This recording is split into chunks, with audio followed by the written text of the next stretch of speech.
Hey y'all, it's time for another episode of Rolling Dice and Taking Names. Well, you asked for more designers, and Marty and Tony listened. On today's episode, we'll have Justin Gary, the designer of Ascension, to talk about his new game, Ascension Tactics. Plus, the guys review Cosmic Encounters Duel, Unmatched Cobble Fog, Back to the Future Dice Through Time, and they will revisit an old favorite, Dice Masters. Now, if only Marty would listen to me. Hello and welcome back to Rolling Dice and Taking Names. This is episode number 202, Back in Time. I'm Tony. And this is Marty. And we are going to go seriously back in time on this episode. That's right. We're going to go back to the days when Marty and I first really started getting into this hobby, because we have the opportunity to talk to someone who, Marty, has impacted our lives and continues to impact my life every freaking day, Justin Gary. That's right. The head of Stoneblade Games, who's designed the main thing you probably know him for is Ascension, but unbeknownst to us, he had done all these other games even before that and was involved in games, Tony, that you and I were playing. We have a great interview with him. It's an hour long, but it is worth listening to because it's amazing all the stuff this guy has done over the course of his career, going back to, well, I'm not going to tell you. You're just going to have to listen because I don't want to spoil it. But from when he was 17 years old to now, he's been heavily involved in gaming. And it's just a real interesting story. And we're going to be talking about his brand new Kickstarter, Ascension Tactics. But let me ask you, Marty, how are you feeling? Are you feeling good? I'm feeling great, man. Okay, so on the previous episode and on our Podge Pledge channel. Podge Pledge? Podge Pledge, that's right. Mm-hmm. Or that's Pod right. Pledge. Slack channel, yeah. I mentioned the fact that we were going to come together gaming, and I was going to bring some beef jerky with us. And everybody's going to pour it out. Yes. Yep, pour it out, and everybody was going to be able to snack on it individually. There was something about that jerky. It was a little not expired. It was past its best use state. Okay, and what was its best use date? I can't remember this. January 2020. January 2020. So we're only talking about 5 months. So let me ask you this, Tony, before we get into the results of the beef jerky from that night. Are you one of those that, like, once it's 1 day past its due date, are you throwing it out? It depends on what the words are. If it says expire by, yes. If it's best used by, no. What says expire by? I don't know that I've ever seen expire. It's usually best used by. Certain meats, milk. Okay. Milk. Okay. Oh, it does say expire? Mm-hmm. Milk does? Mm-hmm. So I have people in this house. It's like, if it's 1 day over, it's like, nope, get rid of it. I'm like, come on. Even medicine. I mean, medicine doesn't go bad. It just is maybe less effective over time. And I've done this research. It's like, here's aspirin it's 1 year old. Okay, so what? Aspirin's not going to go bad. That's right. Do you think that the germs are sitting on the outside of the bread container, that when if it goes past that date, that they're suddenly going to say, oh, the magical barrier has been released and we can go mold the bread? No, it's not going to do that. So you have some time. Now, if you open up a package of meat, and we didn't see this with the jerky because that's the beauty of jerky, it's preserved forever.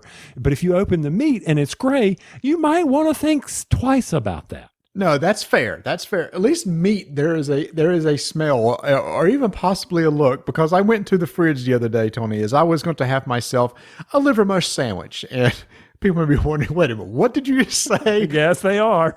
So here in the South, we have this thing called liver pudding or liver mush. It's one and the same thing. Basically, it's like sausage. It's pig meat with seasoning. Okay, let's move beyond that. So anyway, it's one thing I like to slice and fry and have a sandwich. So I got it out of the fridge, and I didn't even have to open it because there was some weird looking white spots all over it. And it's like, nope, we're just going to take this straight to the trash. I don't even need to look at the expiration date. I don't even think it had expired yet. It had just gone bad. So there are some things that you could just tell just by looking, hopefully even before you smell it. That's right. So I brought the beef jerky, I threw it out on the table, and we all tasted it, and we were all fine the next few days. So, once again, this was 5 months later, but, they took jerky out on the trail, right? Well, of course, yes. And like you said, that stuff is like freeze dried and preserved in vacuum sealed packages now. And that seal had not been broken when you brought it out to us. I knew that stuff was fresh. I do love myself some jerky. So there you go. If you ever get jerky that's 5 months out of date, we've run a test for you. We know at least at that point it's still good. So then comes the next disappointment. Uh-oh. Yeah, I know. Here it comes. We've been teasing that I was going to finish Breath of the Wild. Yes. I finished it. So let the silence speaks volumes here. I was kind of, I don't know if disappointed is the right word, Marty. Okay, so let me ask you this. You've put in, I believe you looked up how many hours. You said it was over 250 hours, right? Mm-hmm. So was it disappointment in the end of the story, or was it a letdown that it was over? That's two different things. And I've experienced both of those things. I think it was in the big bad boss battle. Uh-huh. What I had to do to defeat him was kind of a disappointment. Okay.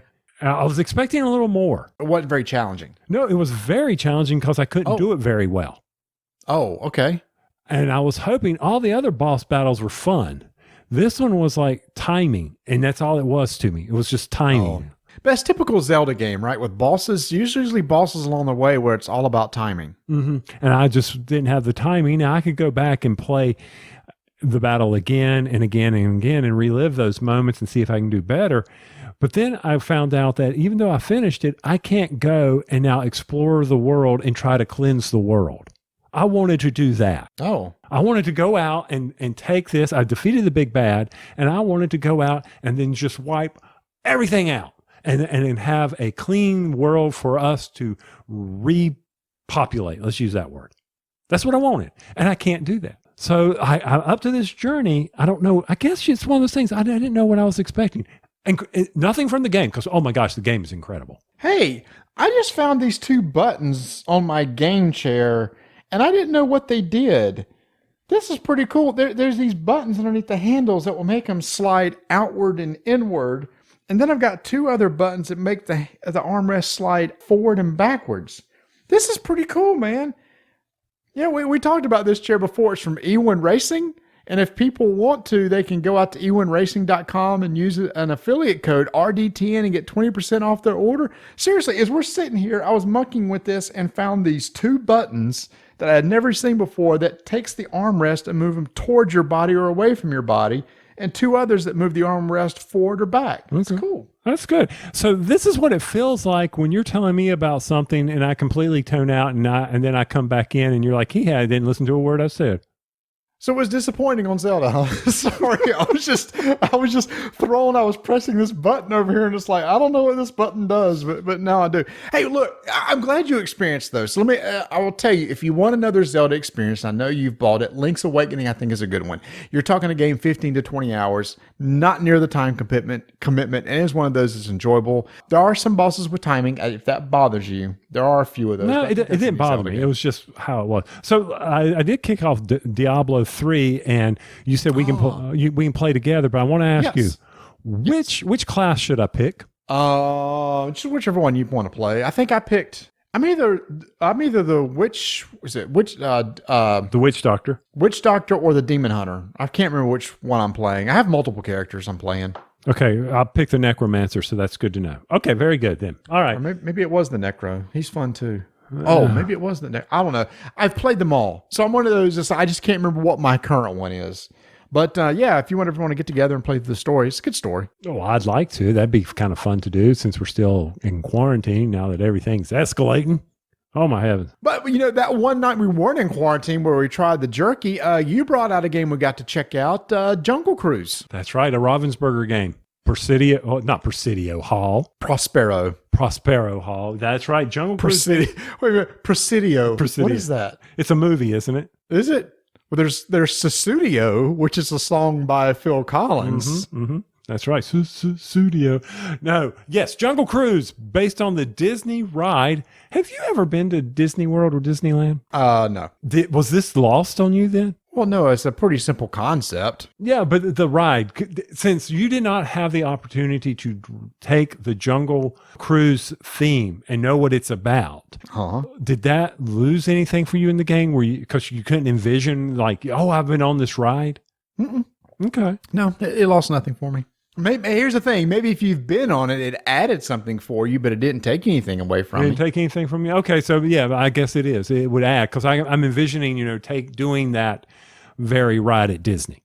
Okay, so why don't you tell us about how that ride at Disney in this game worked then? You're trying to get passengers down the Jungle River. That's what it is. I mean, this is a very light family game, and yes, it is. Yes, it is very. It was one of those that we're playing 4 pretty heavy gamers, and Tony pulls out Jungle Cruise, and all of a sudden, whoa! This the difficulty level dropped way low, and that was fine. Like you said, this is a Disney themed game. I believe this game is actually would be sold in the park if it was open to people who come and ride the ride. But it's definitely a family game for people looking for a fun family game based on a Disney ride. That's it. But I mean, so you said, how do you play it? I mean, it's pretty straightforward from the standpoint you are piloting a jungle boat to cruise down the river to deliver your passengers. Along the way, you might pick up some crates. You might lose some passengers in the jungle. You're trying to figure out which family is the family that's going to become the, the word escapes me, the innkeepers. And that's not the right one. They're going to take care of the jungle. Okay. They have been the chosen ones. And depending on how you collect the crates that have bananas and other type of foods, you've got a set collection going on there. And you, at the end of the cruise, then whoever has the best sets, you get certain points for the various sets you've collected, certain points for the number of people you're able to bring down the river will determine the winner of the game, and based on victory points. And you're rolling a dice, moving your jungle boat. Things are going to happen with event cards that you have to resolve, and it will cause bad things to happen. And you're just trying to make the best of it as you survive the cruise down the river. It was easy to learn, quick to pick up. Like I said, young kids will be able to play it. It has a roll and move type feel to it, but that's fine. It's again, the young kids can really grasp that, and they'll probably love the idea of people falling out of the boat, you know, and picking stuff up. And it's a race to the end. I mean, I think for us, it's one of those things where I look back with Rebecca and playing some of the games we did, like nothing against Trouble. But if I had Jungle Cruise, maybe I could have put that in there and she could have learned about set collection other than just Pop-O-Matic, move a bunch of spaces, send daddy back home. I wish I had that game then. Yeah, it's way better than something like Trouble. Yeah, for sure. But you know what? It's a great family game. And people are looking for something like that, do check out Jungle Cruise, especially if you're a Disney family. You know, a lot of people make the pilgrimage every year, probably not this year, out to Disneyland, Disney World. Sort of deal, and they just love Disney themed games are kind of the thing right now, and you might want to check this one out. Yes, and then later in the show, Ravensburger also sent us another game, Back to the Future. Back to the Future, Dice Through Time. So here, Jungle Cruise, very light family game, and Back to the Future. Oh no, nope. Other realm. We've moved completely to the other side. Oh, yeah. Very difficult co-op game, but we'll be talking about that later. And it was one of those that really surprised me. So you definitely want to listen to that later on in the show. Now, what I don't understand in the show notes, Marty, is that you are looking at something for baseball bats. Stick 'em. So your hands, or to be able to catch passes. Very nice. Very, very good. Yes, I'm looking for some pine tar. To put on the baseball, or stick them for receivers. Can actually put those on their gloves. Yeah. So get this, Tony. And I believe you said you had played the original version of this. There was a German card game. I believe it's called like Steichen or Sticken or something like that. And so Capstone Games, who people may know as Capstone, makes these very heavy Euro games, right? They make Lignum and Arkwright and what else, Tony? Watergate from last year, Pipeline, some very heavy games. So they re-released this game called Stick'em. And you look at it and it was like, this does not seem like a Capstone game. So I read the rules and it's like, okay, it's a trick-taking game. Tony, you and I like our trick-taking games. And in this game, you have cards numbering from 0 to 14, and there's 5 different colors, each one numbered 0 through 14. In a 6-player game, you're going to deal out basically 15, no, I say 6 colors, and you're going to deal out 15 cards to 6 people. At the beginning of the game, you're going to pick a color that's called your pain color. And here's the whole goal of the game, Tony. Do not collect any tricks that has that color inside the trick. So, for example, if my pain color is yellow, I do not want to win any trick with yellow because it'll be worth negative points at the end. Whatever number's on the card is that many negative points. Can you imagine getting stuck with a negative 14? It'd be bad. The thing is the other cards that you would collect in a trick are only worth 1 point. So you can see it's hard to negate that pain color that you just took. So that makes sense, right, Tony? You're with me so far? Yeah, I've played the game. I'm with you. Okay. So somebody is going to be the lead and they're going to play a card. That is the lead card. At this point, and this is what's different from every other trick game. Usually there's rules that says the card you do next must play next must be this or that or can't be this. In this game, you could play whatever card you want. It doesn't matter. It's just that once all 6 cards are played, here's how you determine who wins the trick. Let's say the first player leads with blue. If every person at the table plays a blue card, whoever played the highest blue wins the trick. If somebody plays a non-blue card, of all the cards that aren't blue, whichever one of those is the highest value wins the trick.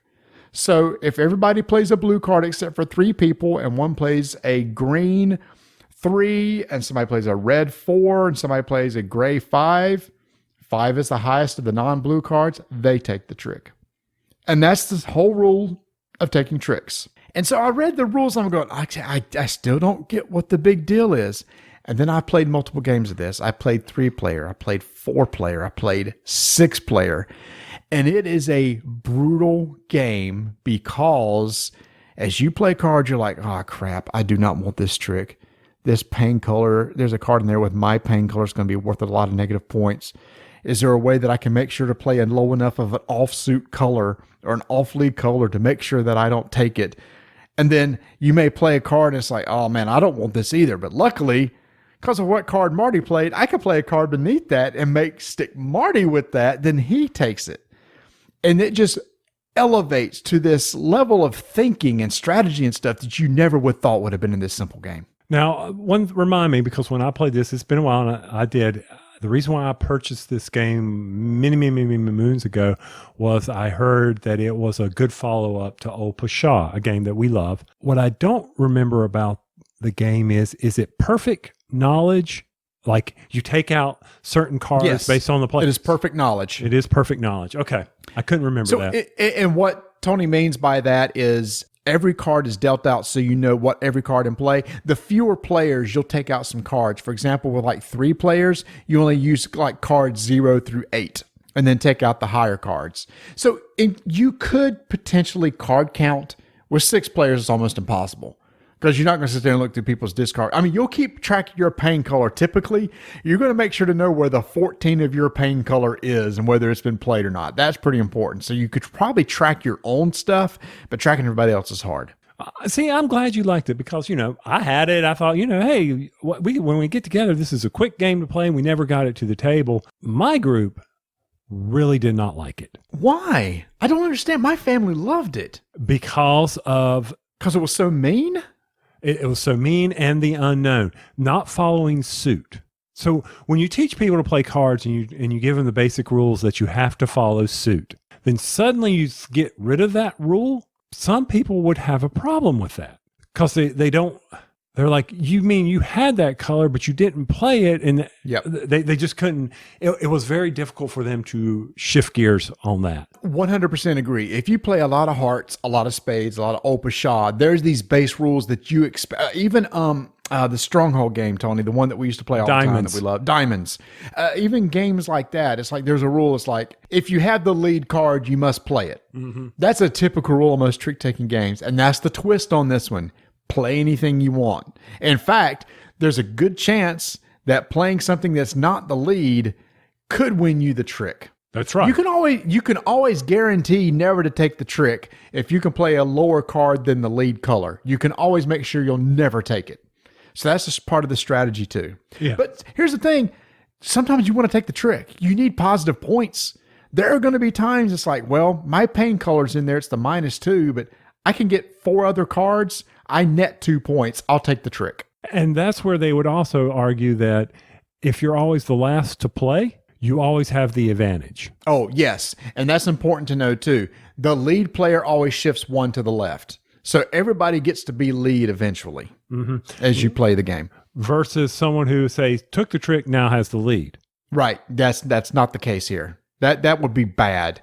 Being first or second or third in like a 6-player game is a horrible position to be in because you're just left up as to the fates of everybody else that's after you. Being last is sweet.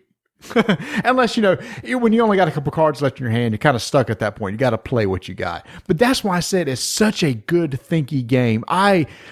Capstone is on fire. They bring this game over from Germany. I thought, why in the world is Capstone doing this? And at the MSRP is like $15. It's one of those throw in your bag, people. I'm telling you, 3 to 6 players, easy to teach. You'll get 20 to 30 minutes of enjoyment out of it. If you just play one round, you can play multiple rounds. So good. Well, I'm glad you finally got to play it and that it was a game that your family enjoys. You don't have to worry about me borrowing that one, though. Here's the thing. This would be good between you, me, Mark, and Nate. It would be brutal. But that's what it would make it fun, too. For those of you who are interested in what I did think of it, you can go to Rolling Dice and Taking Names, episode number 74. What? You talked about it back then? Yes. Episode number 74, we're talking about Ashes. And at the 8-minute mark, for 2 minutes, I talk about this game. Get out of here. And then I rant. And we talk about Mysterium, and then I do a rant. We actually had timestamps way back then. What year was that? Oh, let's see. 72 would have been, let's see. When was that? When did that get posted? August 25th, 2015. Wow. So we've gone back and talked about, let's see, because later on we're going to be talking about Dice Masters that we first talked about in 2014. Are we running out of games? Are we just recycling games now is the problem? It very well could be. So once again, I'm going to have to go back and say exactly what I know exactly what was said back then. Because like I said, I sold mine because I knew I'd never get it on there. A game I went for and kept trying to get, finally got it, and then it fell flat, lead balloon. And I'm like, oh, unreal. So anyway, there you go. I'm glad you like it. I do like it. So those were our games that we got to play like in person. But you and I have just started something, Tony, that I've been really excited to do, and I'm glad we're finally doing it. Every couple weeks on Wednesday nights, you and I are getting online and playing some D&D. Very excited to be playing D&D. This, even though I had a chance to play when it first came out a long time ago, and now I get to do it and I understand a lot more behind it. Very excited. Great group of guys to play with. But online, it takes a lot out of it. It really does. It does. And it's because the people we're playing with are all over the place, right? We're playing with the DM, the Dungeon Masters, David Waybright from Man vs. Meeple. And he's got his friend Dan playing, but we're also playing with a couple of guys from Blue Peg, Pink Peg, playing with Rob and with Patrick, and then you and I. So it's a 5-player party, and we said we're going to play every couple of weeks. That's why I hope David keeps it at 2 hours, because I agree. About after 2 hours, you start kind of glazing over because you're trying to stay into it. And David does a great job with using maps and everything, showing us maps and where we are and everything. Does a fantastic job with that. But I hope to enjoy the campaign. It's one of those things that, probably after 3 or 4 months, we'll probably finish it and we decide we want to continue or not. But I never get to play an RPG, and we probably would never get to play face-to-face. So this is about the only way I get to be able to do it. And I understand that, but it's the fact of the limitations that we have with technology in that. So we're sitting there. D&D to me is the interactions of being at the table. And here you have to hold your words because you don't want to cut people off. And so, and I'm not saying anything about Loud Rob or Patrick, but you don't want to talk over one another. And then so Rob's, Rob's constantly firing the one-liners, keeping us laughing, things like that. But he? To me, he is. He's making me. I don't know about you, but poor David's got to cut him off. And, but if we were all sitting there at the table, it wouldn't be a problem. I agree. But thanks to David, we're able to sit at the desk and conference call each other on whatever we're using for this. And it's great to see everybody.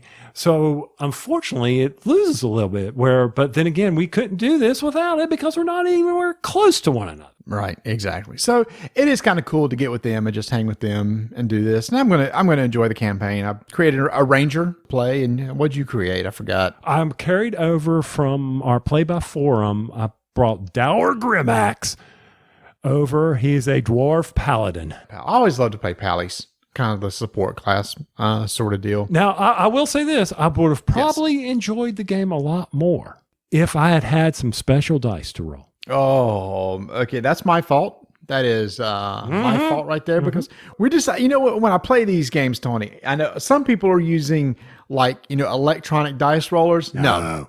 If I'm playing online, can I at least be able to get the feel of rolling some dice in my hands? And that's exactly what I've done. And right before we started this, we had a company contact us called Metallic Dice Games. They're at metallicdicegames.com. And they said, hey, we're reaching out to a few people to see if they want to be affiliates of ours. And we said, well, let's check out what you got. So we went out to their website and we go, wow, those are some real nice metal dice. And they said, would you just like to see a sample to see what we're talking about, see if you want to do anything together? We said, sure. So they sent me a full set of 7 dice and you a set. Unfortunately, I didn't get them into you in time for the first game. You have them now, though. I have them now. You got a sorted set, right? It's a bunch of different types to see the different types of metallic dice that they offer. So what I asked you to order for me was what they call their seconds, games that have slight blemishes, and they're all different colors and things like that. So I got to see various things. If there's a blemish, I've yet to find it. So that's kind of they're not all matching. But for me, I can put a little cheat note down, say, hey, the green one is your D10, idiot. The D20 is the silver one. I did get a matching set, and I got these brass ones that have like a black enamel. They're 16 mil. What's so funny? Oh, the expression. Get your monkeys in before it gets too cold. Get the brass. Never mind. Sorry. Oh, what was I saying? Okay, these are 16 millimeter dice. They're heavy metal dice. They have tons of different metal dice, but these are the ones I just wanted to check out. I love the weight of these things. They feel good, but my concern was, Tony, it's like, if I start rolling around metal dice on my desk and everything, it's going to dent the desk. So they also sent us these velvet dice trays. And these are the trays that will lay flat, but you can snap the corners to create a little tray. The inside is nice velvet and the outside is leather. Man, dude, these trays are super sweet. They're big. They're only like $16 online. They have a bunch of different colors. So that night that we played, I had the tray sitting on my desk, had all my dice sitting there. I could roll them and it wouldn't go clank, clank, clank, clank, clank, clank all over the place, and they wouldn't roll off the desk. They make incredible products. They have so many things to choose from. They actually have a Kickstarter going right now where they have elixir dice. I don't know if you've seen these, but they have a liquid core in them. That's a Kickstarter that's going on right now. So we've agreed to work with them, and we're going to be an affiliate of theirs. And what does that mean? That means if you go out to metallicdicegames.com and you order anything from there, when you check out, if you use the affiliate link RDTN, you will get 10% off your order. We've started working with other companies. I mentioned we mentioned the eWinRacing.com. You use RDTN, you'll get 20% off your order. We mentioned BGG. If you use RDTN, when you go to the BGG store, you'll get, I think it's like 10%. So what we want to do is create these relationships with these companies. And if you ever want any of these products, you can just go out there and get a little bit off if you want. I love these dice. And in fact, Tony, this past week I went to a big sale at a local game store called Mighty Meeple here in Charlotte. And you got on me for not telling you that the store was having a big sale. But while I was there, they carry the Metallic Dice Games products. They have these bags. They have the dice trays, and they have a bunch of dice. So this isn't like just a small little company that they're in distribution. They make great products. So if you're looking for some dice, I'm telling you, metallicdicegames.com. Use the affiliate link RDTN. We'll have a link actually on our website that you can go out there and check them out. And Tony, I may order some more of the stuff that they have. They have some non-metallic too, so it's not just metallic. They have acrylic also, but I've never had a set of nice metallic, and now I'm glad I do. Yeah, I was sitting there. What was the rare earth ones, the gemstone ones? I think those are expensive though. Those are nice. Yeah, I was looking at those. I think it's the aquamarine. I was like, oh. Bunch of different dice. A great company to work with. They've been super nice. So give them some love. I may actually order some of these bags. They have some velvet dice bags with satin liner. I would use those for like token holders for like Arkham Horror or something like that. Those would be nice too. And very reasonably priced. Those bags are only $4. Yeah, $4, and the larger one is $5. You're absolutely. I mean, Sagrada. I would order one of those bags to put that in there. If I could get Sagrada dice, I know the Sagrada dice are, there's certain colors, but I'm sure I could find some Sagrada dice there. What is this? The unicorn, mega metal, the big ones, $16. That's what we need so people can really hear that rolling across the table. 35 millimeters, man. They got glow in the dike. Wow. They got glow in the dice. Wow. Let's try that again. They got glow in the dark dice. Are you sure that's right? Ooh. The other one that caught my eye was the amethyst, which is my birthstone, our birthstone. It's not ours. Mine's garnet. Oh, you're not Aquarius? Well, that's based on the month, not the. That's month. That's right. It's the month. I thought it was based on the zodiac. And by the way, we're not Aquarius anymore. Don't you know that changed several years ago? No. Yeah. I don't keep up with that stuff, but supposedly we're not Aquarius anymore. We're something else now because they changed the dates. What? Yeah. Go look it up. I'm almost positive we're not Aquarius now. You can't just do that. What's that called? Horoscope signs? Yeah.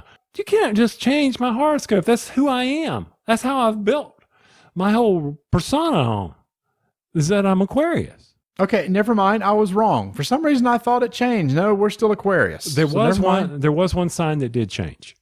But okay, so I apologize. We're still Aquarius. We're water barriers, whatever that means, but we're that. Oh, I need me these amethysts. There is a dawning of the age of Aquarius. I need these amethysts.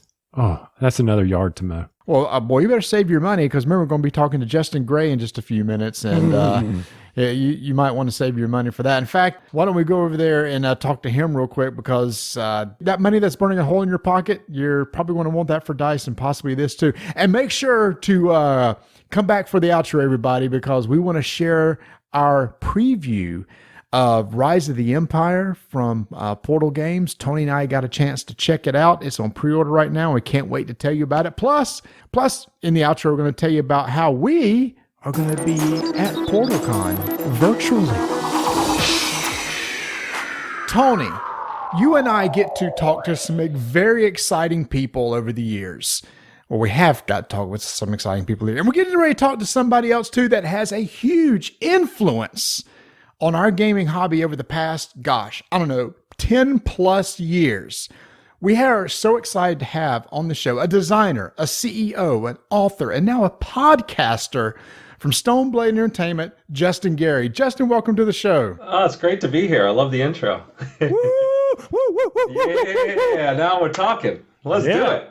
Let's make this happen. Justin, you may not realize this, but Tony is a Ascension app connoisseur. Tony, please tell us, how many games of Ascension have you logged on your iPad? Now, I am running behind our good buddy Dan Patrice over at the Geek All Stars, but I have completed 1,071 games. Nice. I currently have 10 that are going on. And I'll go ahead and say it. Dreamscapes is my favorite of all of them. I'm sorry. I don't know, Justin, where your favorite is, but that is my favorite expansion. I love it. Love it. That's awesome. I love it. I love to hear that. Yeah. Well, so then Delirium and Deliverance bringing in the extra Dreamscape functions and playing with insight tokens is pretty exciting too. So some of that more of that is coming soon to the app. Just go ahead, take my money now. Just keep dropping them on me. I'll just keep buying them. Let's go. All right. Well, you guys keep playing. I'll keep making it. There you go. And so here's the thing. I was going to go back to many years ago for a game that Justin, you had designed that Tony and I played. But so we actually do a tad bit of research on this show. And I went back even further than that. And I guess I had read this somewhere, but forgot it. But on your Wikipedia page, it says that in 2002, you won the Pro Tour Magic the Gathering tournament. Yes, that is correct. That is correct. I did not know you were a Magic the Gathering champion. That is crazy. And Tony, get this. The other people who were there that also placed were people like Rob Doherty, who's with White Wizard, who made the game Star Realms. Yeah, that's right. Rob and I used to be on the same team. Actually, that Pro Tour, so this was Pro Tour Houston. It was one of the most incredible experiences of my life up to that point because Rob Doherty, Darwin Castle, and I were all teammates. We all tested and worked together. All three of us played different decks in the event, which is pretty unheard of for a team. Usually you settle on one deck.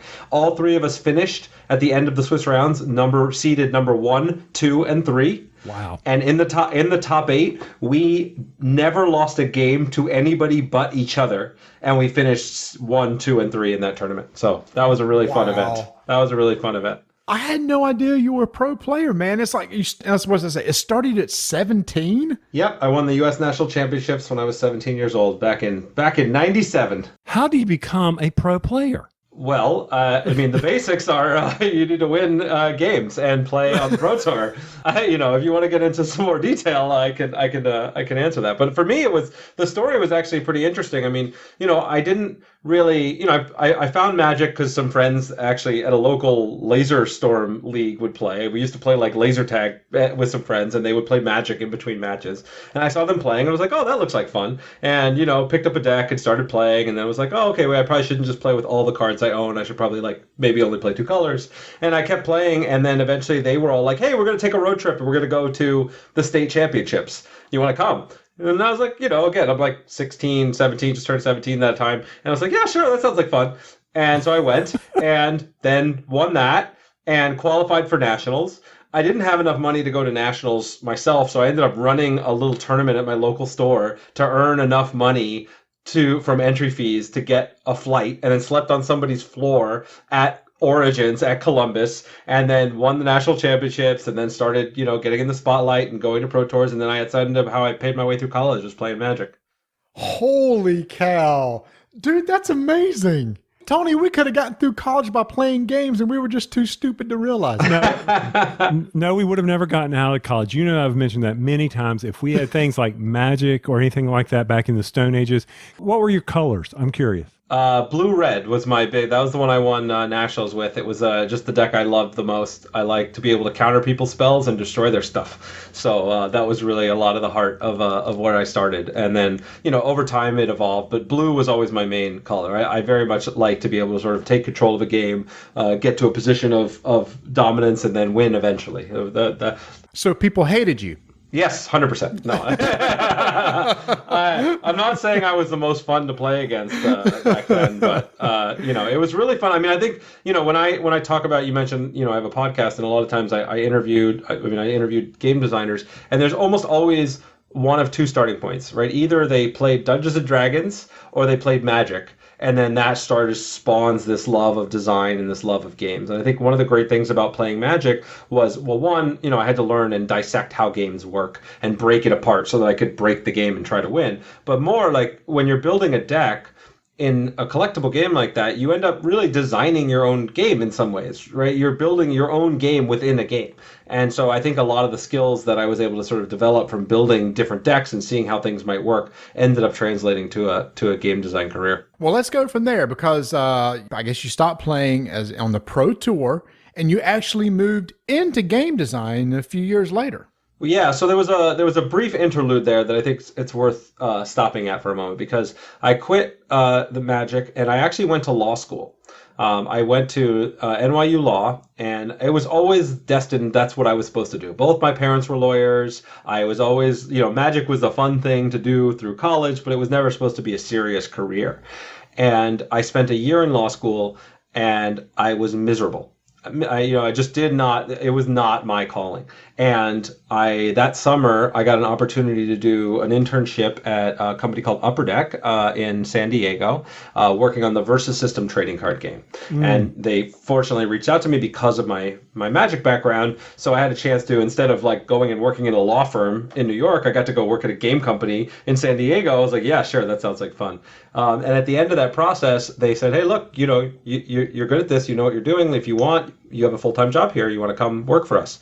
To a lot of people listening, it might be like a simple, like, woohoo, great, great. But at the time, it was a very difficult decision. I mean, it was, whether you could make a living as a game designer, giving up a clear path. I mean, my mom actually cried when I told her I made the decision, but she came around. Don't worry. But it's a really important thing because for a lot of people listening, everybody faces this choice at some point in their lives, right? Are you going to follow your passion? Are you going to do something that's going to help you to come alive? Are you willing to take some risks to do that? And again, calculated risks. I always could have gone back to law school if I wanted, but being able to follow that path was really critical for me, and that story recurred throughout my life. And so I like to tell it to help people out there that may be on the fence or facing one of those difficult decisions themselves. So your mom didn't realize that, or I'm sure she did.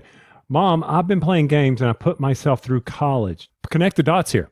Well, to say that, yeah, exactly. I mean, the difference for her is like, do you think that, is this game thing's going to really keep going? And put yourself back into that position, right? We're talking about 2003, 2004. Do you really think that Magic the Gathering, a trading card game, is going to keep growing and become a huge thing years from now? Or do you think a lawyer is likely to be the thing that's going to be around years from now, right? Where do you think the money's going to be? And again, she wanted what was best for me, and I understand where she was coming from. Obviously, it's worked out pretty well, so I'm happy with the choice I made, and she's happy too. What she really wanted was for me to be happy, and that's what game design is doing, because I get to spread happiness and make people happy for a living, and there's nothing better. And you mentioned the Versus system, which is our first intersection with one of your games, because it was during this time that Tony and I were really getting into CCGs. Our first game that we really got into was Lord of the Rings, the card game, trading game, CCG. And then we started playing all of them. And of course, Versus came up and we played it.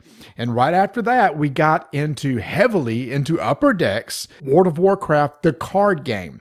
Tony and I were playing the video game. I liked, like Warcraft 3. So we got into the card game, played it heavily. And then all of a sudden, there's this little game that came out. And I said, Tony, do you want to check out this thing called the World of Warcraft miniatures game? And he's like, yes, I would. And your name is actually on that game as a designer, I believe. Yes. I was the lead designer of that project. I also was the brand manager and product manager, and that was a labor of love of mine for 3 years to get that thing out the door. That was a fantastic game. The only issue I ever had with the game was... Oh, wait, I know what the answer is. The bases. The bases. I know exactly what you're going to say. I know. We all had that issue.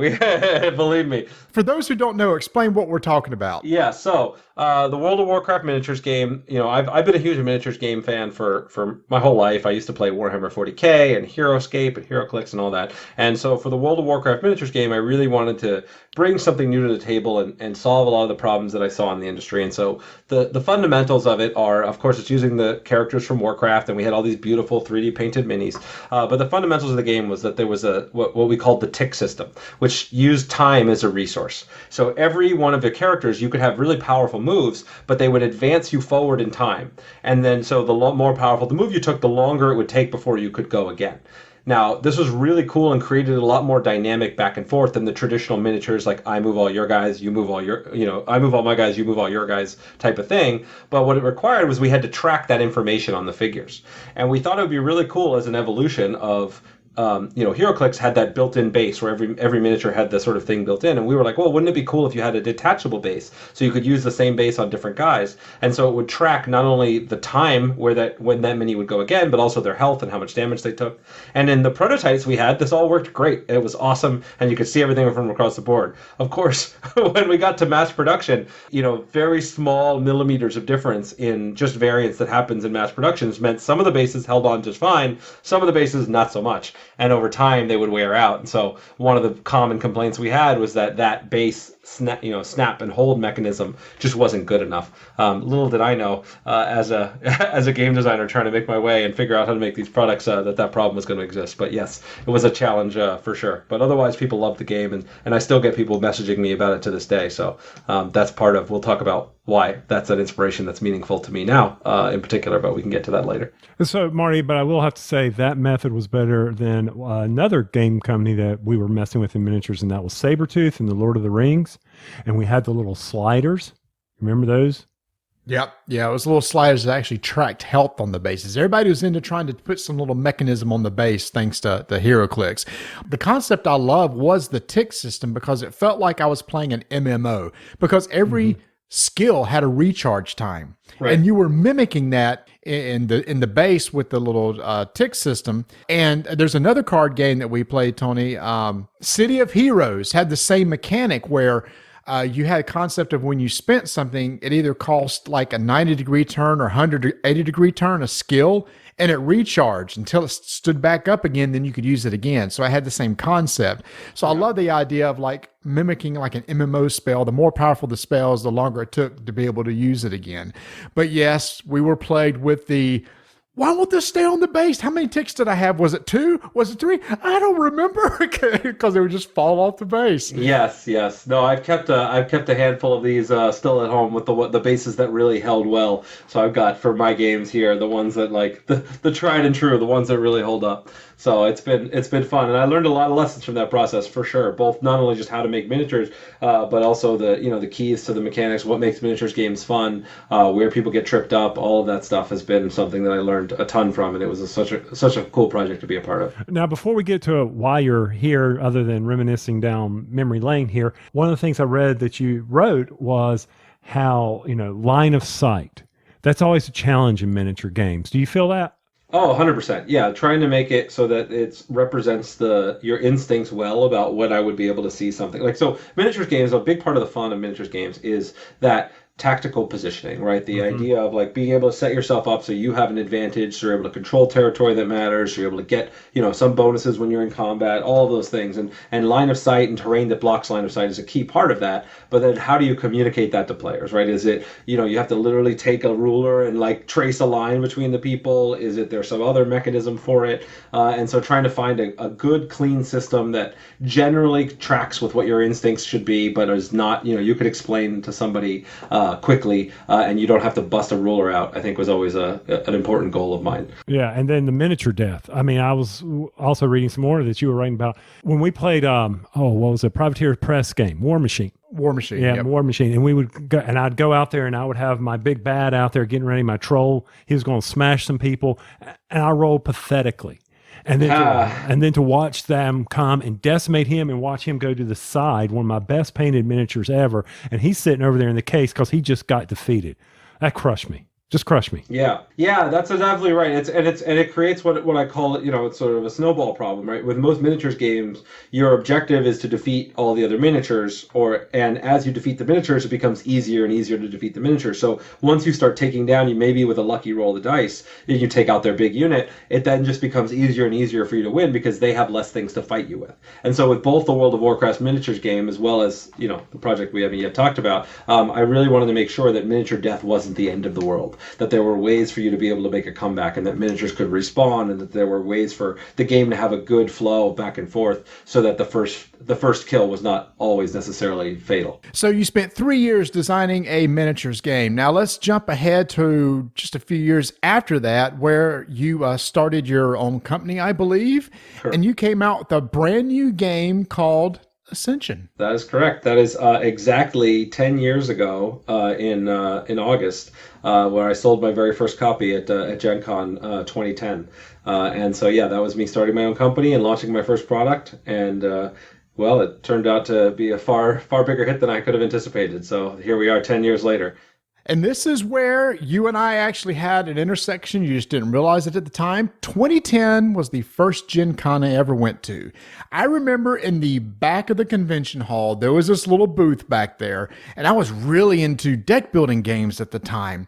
And I went, wait a minute, there is something different about this deck building game that's really cool. It's like you're attacking monsters and stuff, and there's only a limited amount of, victory points that you're trying to grab, and that's what triggers the game. I was all into it. So I was one of the first people that visited your booth at Gen Con in 2010 and been a fan of Ascension ever since. Oh, well, thank you. That's awesome. I still tell stories about those days because we had very little money. I mean, I basically had spent all of my life savings to make Ascension in the first place. And so at Gen Con, we got the little artist alley or the entrepreneur alley booth, the smallest booth you could get. I applied for the marketing promo and submitted some things for them. And so they doubled the booth size for me at no cost. And then what we ended up doing was people like you would come by and they loved the game so much, they would then buy the game and then sit down on the floor next to it and then just start demoing to other people. And we ended up taking over the little food area next door and people playing throughout the hall. And so it was this amazing kind of viral growth where we would just see people all throughout the convention playing the game and demoing the game and talking about the game. And that was really where it all kind of happened for us. So it was pretty amazing. I'm just floored, Marty, about how Justin keeps coming out with expansions from that game. And just how they all keep tying together. But I will never play where you just throw all the cards together. To me, I know that doesn't. But it's amazing where I can tie one that you recently released, like Dreamscape, and go back to the original, and it all works together. I don't know how you do that, man. That's amazing. Well, I have a great answer for you. I actually just finished recording a Twitch stream I did just on Sunday with that I talk about how do you make games that last. What are the tips that you could do? What is the principles for coming up with new systems and coming up with new ideas and new rules, and how do you make them all tie together? So anybody can find that on Twitch TV/Stoneblade, and that's for free. But I'll give you the basics. The number one principle here. I mean, I talk about it for an hour there, but the number one principle is that you have to understand what the core of your game is.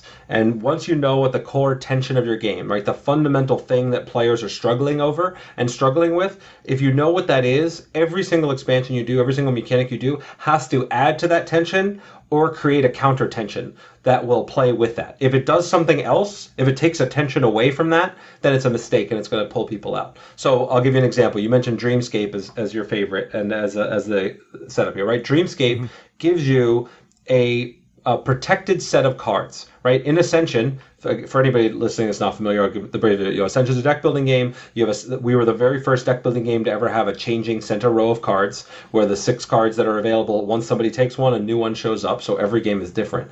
The main tension is around that idea of trying to get the cards that you want and stop your opponent from getting the cards that they want, and trying to wrestle over that. But often everybody in Ascension knows that the pain point of oh my God, there's a card I really want, but my opponent just took it right before I could get it, right? And you all feel that pain. And so what Dreamscape did was it said, okay, well, what if I gave you cards that are your very own, right? You have a set of cards, your own Dreamscape. Nobody can take those from you. You've got them. Hold on. And so that gives you this extra relief from the core tension of Ascension. But in exchange, I gave you this new tension, which is the insight mechanics, which are these tokens that are very rare. They're very hard to get. And once you spend them, they're gone.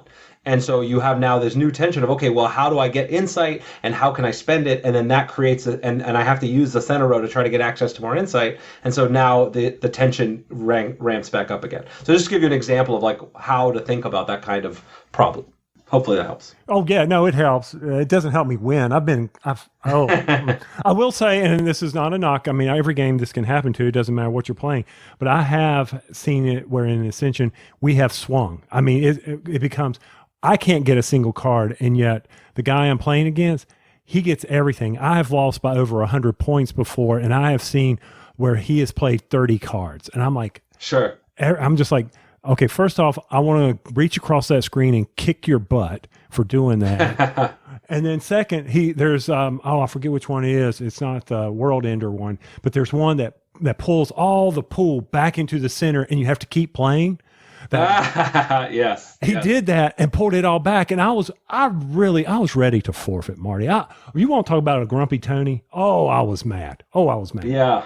No, it's definitely one of the things of your greatest strength is your greatest weakness in many ways, and the fact that Ascension can have such a huge variety of play is why you play it over 1,000 times and you still want to come back for more. But on the flip side, that huge variety of play sometimes is going to lead to some experiences which are not that much fun. So yes, I hear you there, and I've been on the receiving end of that myself every now and then. And I will say, I don't know if Brian H, you know who I'm referencing here. I know he works at the Stoneblade booth. Oh yeah, I know who you're talking about. Yeah. He wasn't the one that did it, but he's beaten me hundreds of times, it feels like. So we're always constantly battling out. So love the game. Sorry, I could go on. So Marty, we need to move on. So let's jump forward about 10 years, and you've have all these amazing expansions for Ascension.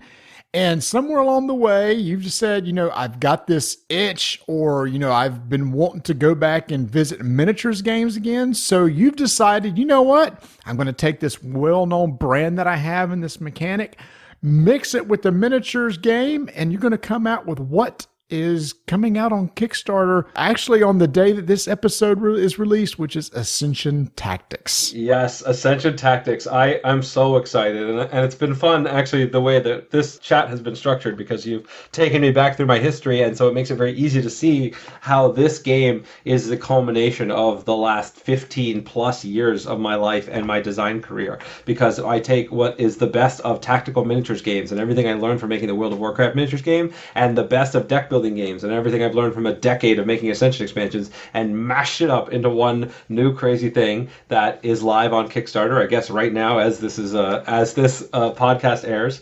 and yeah, it's amazing, and I was really focused on taking how do you make the best of those worlds shine and make each one better. And so, as an example, the fact that you have a center row, instead of spending power like you do in Ascension to kill monsters, you use that power to command your miniatures. So I can have 4 giant monsters and miniatures on my side, and you can have 4 smaller ones on your side, and it's still going to be balanced, because that means I need to get that much more power to command my miniatures to keep them on the board. So just like I tried to solve the problem with in World of Warcraft miniatures with the tick system to create a dynamic, interesting way that characters interact, we did that with the deck building system here, so that the power that you use can control your miniatures. And you can buy cards from the center, like constructs to upgrade your miniatures, or things to give them speed boosts or run around the board differently. And so not only do the miniatures have their own personality and powers, but you as the player, as you build your deck, can increase their power and strategize and manipulate them and move them from one direction to another. And so it's created this amazing, fun, brand new kind of thing, right?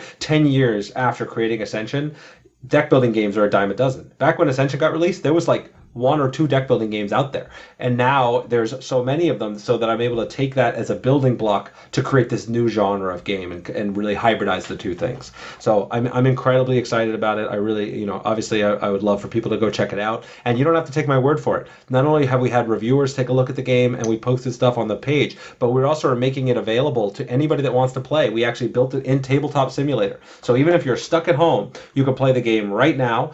We have a Discord server set up. Everything can be linked to. If you go to stoneblade.com/tactics, you'll see all that stuff. And, we have all beautiful art, and our characters come to life over the 10 years. We have fun gameplay with cool scenarios and co-op and solo mode and PvP and everything I could think of. I mean, I really put years of development and work into making the most awesome thing I could think of. So that's Ascension Tactics. So how long has Tactics been in development? Well, the last 2 years, it's been in active, significant development.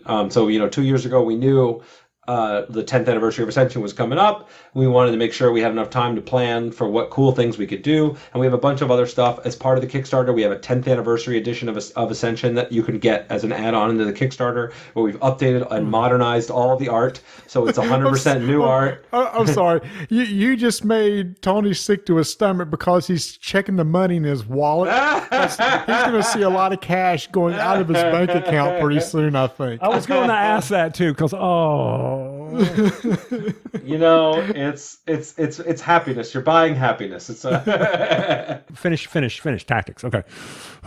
Oh yeah, there's so much. There's so much to say. I mean, so we really wanted to bring in the best of both worlds, and I love sort of PvP mode where you're gonna battle against another player, sort of like World of Warcraft Miniatures game did.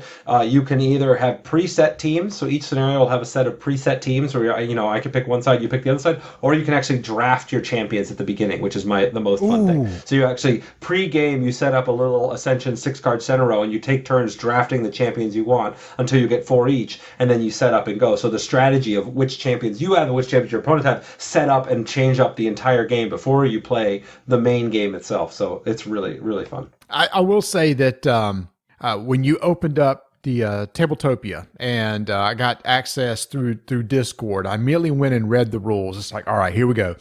Well, I just need to sit down and focus and get through this rule book. And I started reading it. Well, this is Ascension. So we start out with the same sort of cards. Okay. Those are the symbols used for buying stuff from the middle. Okay, got that. Some of the same keywords. Okay, got that. So what's different? Oh, okay. So now instead of using power to attack, I just use power to activate my champions and they can move a couple spaces and attack. I've got this. This is a piece of cake. Yeah. I was so surprised at how simple the rule set is. If you've played Ascension, literally in 5 minutes, you can just say, here's the only twist. You now have these miniatures, and here's how you activate them and what you can do with them. That's it. Yeah, this has always been a really important thing for me as a designer is really trying to distill things down to their essence. And with a game like this, right, it's intrinsically there's some intrinsic complication, right? I'm saying take a deck building game and a miniatures game, and you need to understand how to do both in order before you can start playing. And so my team and I spent a lot of time really, what can we cut? How do we make this as streamlined as possible so that, just like in Ascension, all of the complexity comes out of the cards and the strategy and how things evolve over time, and not from I've got to read this giant book. I mean, I don't know if you guys ever played like Warhammer 40K or any of those games, and it's like, it's rules reading the game, right? Like, I mean, it was just so many rules for everything, and I loved those games, but the barrier to entry was so high. So here it's like, yeah, you just start with exactly like you would any other Ascension game, but then you draft your miniatures, and then you're commanding the miniatures, and each scenario has its own victory condition. So you're trying to control territory, attack the opposing miniatures, use your cards to boost them up and power them up, and that's really all you need to know. And then you can see like, a new miniature comes up in the center, or you can actually acquire one of our legendary heroes that now joins your team and becomes part of your team. Or you could get a powerful construct and now give your splice it onto your miniature and get new powers, or new ways to manipulate and give speed boosts to your team to upset what your opponent would think. And so again, all of that stuff comes out if you play, which is why it was so important to us to give people the opportunity to play even before they have to back the game. Because I really do, I want to stand by how beautiful the miniatures are, which you can see, and we have turnarounds and everything on the page, and how great the gameplay is, because it's something that we've put, years of development and passion and love into. I don't have to play a stupid game on a computer. Go ahead, take my money. Just go ahead. I appreciate that. No, I was going to say, this is one of those cases where we had to take a crisis and turn it into an opportunity, because while we were developing this game, we got locked down in a quarantine. And we'd been pretty far along when the time quarantine hit, but we were not done. I mean, we're still not done. We're still working with people. But so we were like, what do we do? How do we survive? How do we make this game happen? And we couldn't just push it off, because this is the 10th anniversary of Ascension. Like, I wasn't going to just launch it next year. I wanted to be part of the 10th anniversary. And so we did some research, and we figured out how to get Tabletop Simulator up and running so we could play test internally. And once we got that going, we're like, hey, why not open this up to the world and let everybody out there help us and work together to make it. And so we first let it out to our email list a couple weeks ago, and the people who had been following us and kind of fans for a while, and they jumped in and they gave us tons of great feedback. And now we've updated the game and made it even better. We've clarified the rules, we've tweaked a few cards, and we're going to continue to do that throughout the Kickstarter campaign. So I really feel like that gets at the essence of what the best of Kickstarter is, right? Which is like, we get to co-create something together. The truth is, I don't kickstart new Ascension sets because I know they're going to sell a certain amount and I can afford to make them, and it's fine. With this, making a miniatures game costs so much to do it at scale, and I want to throw in so many awesome things, but I can only do that if people back at certain levels. And I want to make this game as great as it could be, and so now I've got over 1,000 people at the time we're recording this, and probably way more, that are in the Discord channel testing the game and helping give us feedback and make it better. And so it's been really amazing, and I feel really blessed that we were able to make this happen. And I never even would have dreamed of doing that if not for, being stuck in quarantine and having to adapt. I will say that the miniatures are absolutely gorgeous. I know I've only seen the art of them on the website and everything, but they look amazing. I can't wait to see how they come out. I guess you have some really good sculptors working on the minis. I guess they're going to be, they're plastic. Yes, they're all going to be plastic. We got some of the best sculptors in the industry working on it, and it was so cool. And then, like, if you're a long-time Ascension fan, getting to see your favorite characters come to life in 3D. I mean, when I first held the Arha Templar in my hand, was the first one we did, right? He was the guy that was on the cover of the very first Ascension set ever sold, and to be able to see it now in this cool miniature it was amazing. And if you're not familiar with Ascension, they're just cool-looking figures, and we designed them so that they're like the same size as like D&D miniatures, and so you could play and use them in your role-play game campaigns and paint them and do all the stuff if you're into that sort of stuff. But it's just been really, really cool to be able to take these characters that I've been working with for more than 10 years, as I was working on it before it launched, and see them come to life is really amazing. Now, you talked about earlier about how you can have, in miniatures games, you have this thing called the snowball effect. And anybody that's played miniatures that know, if you're putting out a bunch of minis against somebody else's minis, lots of times you just win through attrition. You take out enough of their guys, there's probably no coming back from that. But you said, you know what? We're going to address that issue. It's not about necessarily killing the other miniatures. It's about controlling zones and collecting points that way. So tell us how you fix the issue of basically attrition that can happen in many miniatures games. Yeah, so there's a couple of things that we did. One thing we did was, and the baseline is when, death is not final, right? So if I kill your miniature, it gets knocked off the board and it exhausts, and so it can't be commanded on the very next turn. You have to wait an entire turn before you can bring it back. So it's a setback, but it's not the end of the world. This is a key thing. One of the other aspects of this is, and then you don't score any points for knocking off their miniature. You only score points for controlling territory. So it creates some interesting decisions around whether you want to try to take out their resources and knock out their miniatures, install them, and try to take control of the board that way, or do you want to try to go for quick points and like grab points and key positions on the board, and then hope that you'll just fight them directly a different way. And so that's one thing that creates some interesting strategic choices. The other thing we did is, and people may, for some people this is blasphemous, and for some people they're probably going to cheer. There's no dice rolling. No dice rolling. Everything in this game is about upfront and strategic variance. The thing I don't know is whether, because miniatures can only be commanded if I have enough power to command them, I don't necessarily know which miniatures my opponent will be able to activate on their turn. But if I know I can activate a miniature and walk up and kill another mini, then I know that's going to happen and that's going to work. And so that helps me to strategically plan out what I want. And the variance of the cards make sure that each game is different, but I don't get a bad die roll, like you were talking about, Tony, where I get a bad die roll and everything's ruined, right? I can plan out my turns and I can do exactly what I want to do. And what that's also allowed us to do is take another lesson I learned from World of Warcraft miniatures games, and you don't even have to track damage on the miniatures. Ooh. This is huge, right? You don't have to use little chits or tracking things or a base that's not going to connect. Because there's no die rolling, you don't have to worry about a bad roll messing up your attack. If you know you're going to make the attack, you know how much to do, you hit the guy and then he gets knocked out and you're good to go. So that really does help create a much more strategic, much more planned out flow of the game like you would expect from a deck building game. And there are a bunch of effects to create fun variants. So there's we created a new keyword called ambush, where cards from the center row, whenever you buy a card, the ambush effect happens right away. See, normally in deck building games and in Ascension generally, when you buy a card, it goes to your discard pile and you have to wait until you draw it to get the effect.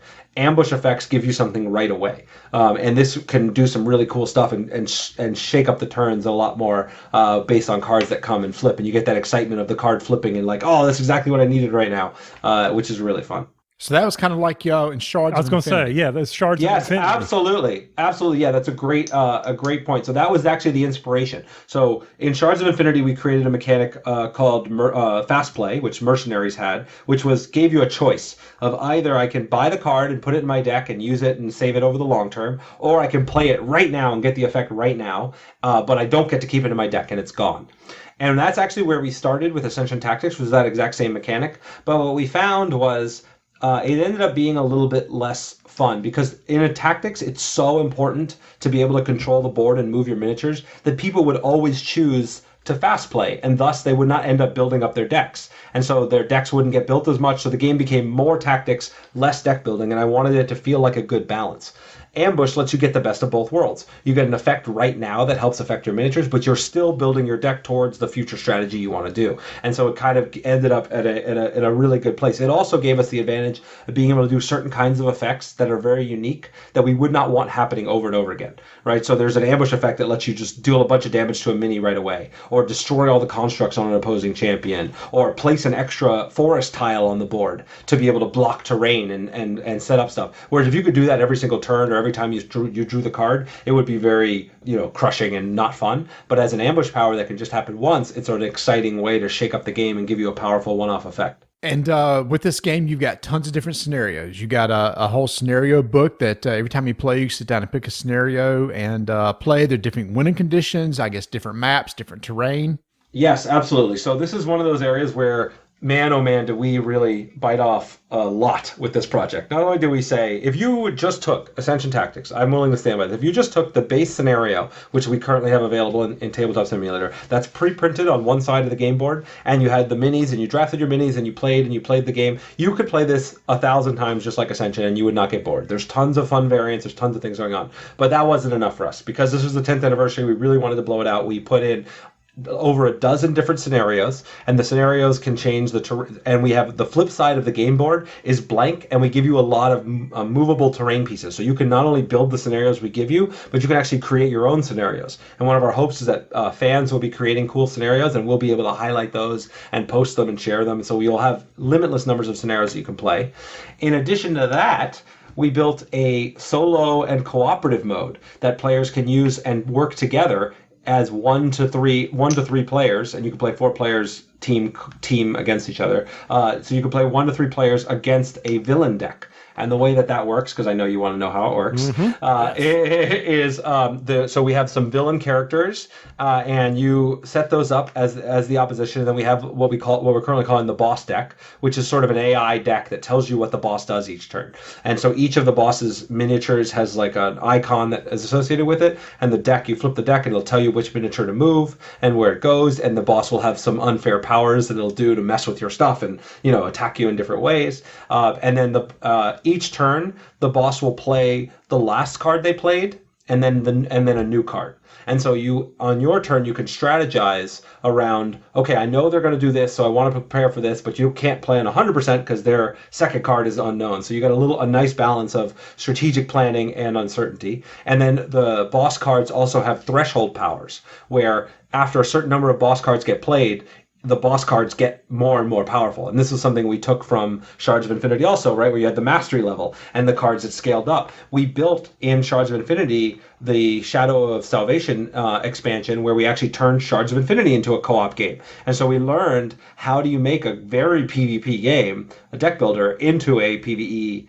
game. And so we use a lot of those tricks here so that the villains feels like they scale at a similar level to the player. Because that's always the problem, right? Deck building games are intrinsically scaling, right? The more cards I get, the more powerful I get, therefore the more powerful I get, and it's an exponential curve. And so we had to make a boss that could keep up with you, if it will, or even exceed, so you have pressure to try to beat them before it's too late. And I think, there's still, this is, a great thing, we're still continuing to work and develop and build out more scenarios for this, but it's a really fun way to play, whether you're stuck at home alone or whether you just want to play with some friends who don't want to just attack each other, but want to battle together and play a series of scenarios and a campaign and all kinds of fun stuff.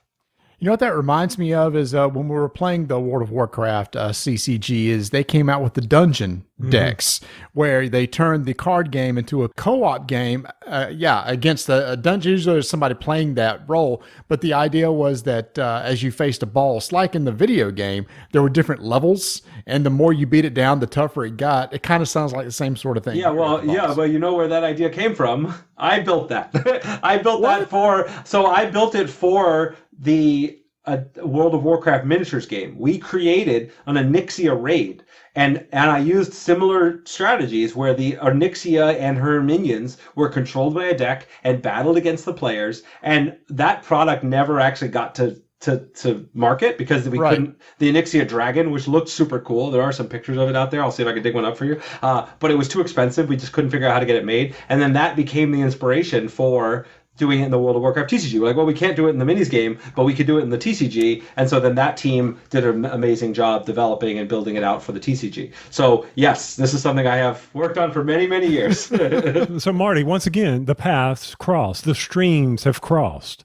Yeah, that's right. Yeah. Everything. I mean, it's just really cool to see that all these games, Tony, that you and I were playing 10 to 15 years ago had Justin a part of this, and we didn't even know it. And here we are later talking with him about a brand new game that's inspired by 10 to 15 years of design that he had done in the past. It's so cool, man. Yeah, by that little 16-year-old who's wiping the world with magic. You know what I'm saying? So I do have quick follow-ups for you, just so I know just how much money I have to spend here.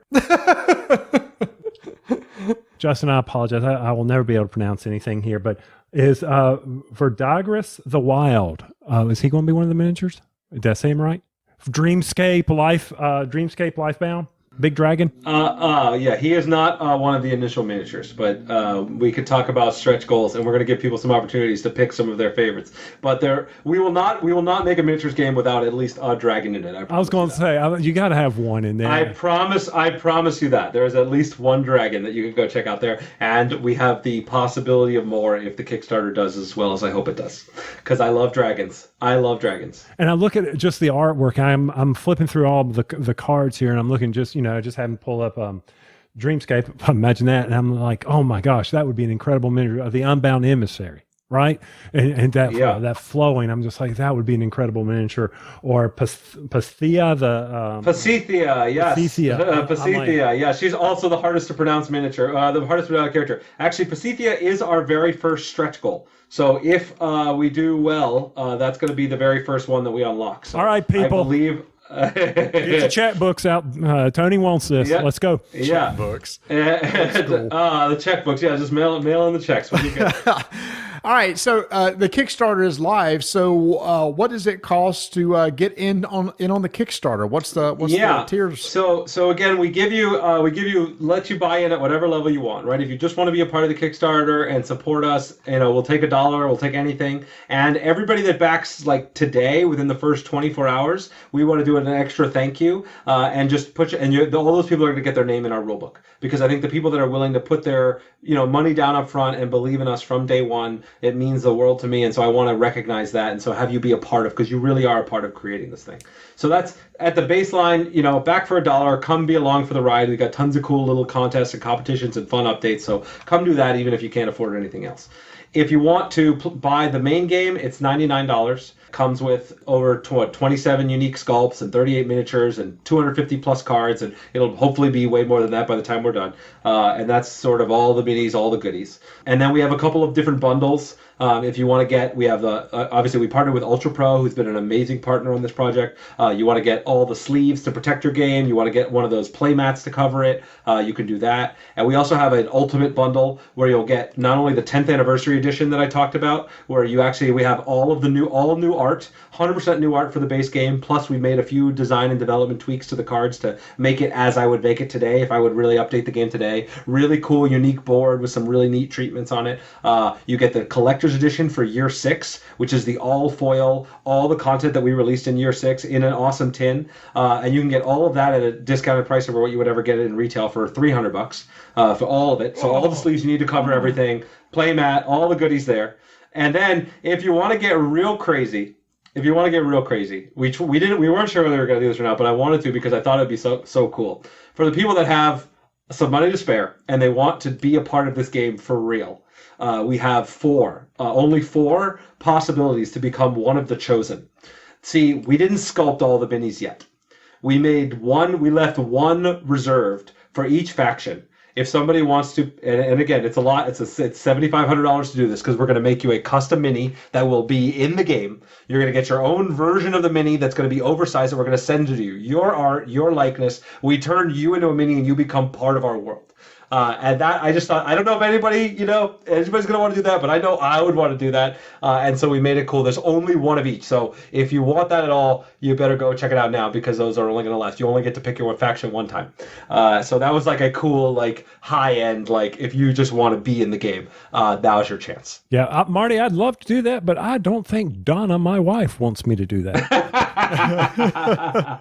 Yes. No, I recommend, I think for most people that are Ascension fans, I think the Ultimate Bundle is great, because you get a discount on all the things. You get all the cool new games, all the stuff, everything you need, all the sleeves. That's what I recommend. But like I said, whatever anyone can do, anyone's interested in, I want, be a part of this. It means a lot to me, and I don't expect everybody to be able to back at that level. It means a lot to me if you can, but it's just a fun ride, and the fact that I've been able to make Ascension for 10 years is a blessing. And for those of you that don't have any money at all, that's why we're putting the game out. You can play it absolutely for free. We have a print and play version. You can play it on Tabletop Simulator. If you just come check it out, I want to make sure people out there can play and have a good time. Is there a limit to the number of $300 backers? No, there's no limit. Those are because we're not going to actually print it until after the campaign's over, right? We actually are still, actively developing and finishing everything up. So those will just print to order. And this is going to be the only way. Most of the miniatures on this are exclusive to the Kickstarter. This will be the only way that people can get them. We're just going to print exactly as many as we get ordered, because that's just the easiest way for us to do it. And so everybody that wants to get it, now is your chance. I have never seen Tony squirm so much as Justin was going through what was in that $300 package. He was like, he was just like he was getting punched in the gut every time. It's like, I want that. I want that. That's why I was laughing as you were saying all that stuff. And Marty, I'm sitting here calculating how many yards I have to mow. I gotta ask. So, Justin, one of the things we always ask our guests is, do you have a lawnmower? And if so, what kind? I do not have a lawnmower. I live in an apartment and don't have a lawn, so I have no lawn to mow. This is one of the downsides of San Diego. Affording a lawn is not easy out here. But I do live near the beach, which I love. So I get to, I can mow the sand. There you go. Now, for those who back it at whatever level, $99 or whatever, when do you plan to ship to the backers? Next summer. So this will be August 2021. We'll get it in everybody's hands. So you're looking for maybe for not only the backers, but probably a Gen Con release to have it at your booth then? Yeah, well, that would be the goal. We all get to be together physically at Gen Con again. And by the way, for virtual Gen Con, we are going to be there this year. We are going to have not only tactics games there and a tactics tournament that's actually happening during the Kickstarter campaign with some real prizes that we'll be playing on Tabletop Simulator, but also our Ascension World Championships, Charge and Infinity World Championships, all done online this year, so we can actually still participate. But yes, we want to have it in backers' hands before Gen Con and be able to sell have access to the game and stuff for then. So that's our ideal. But yeah. And I'm actually glad you said that, because that was a question I was going to follow up with. Do you plan to do some sort of organized play? Every good miniature game typically has organized play events for the community. Yeah, 100%. No, I mean, obviously the world of organized play has been kind of rocked to its core, given the virus and everything. But I love...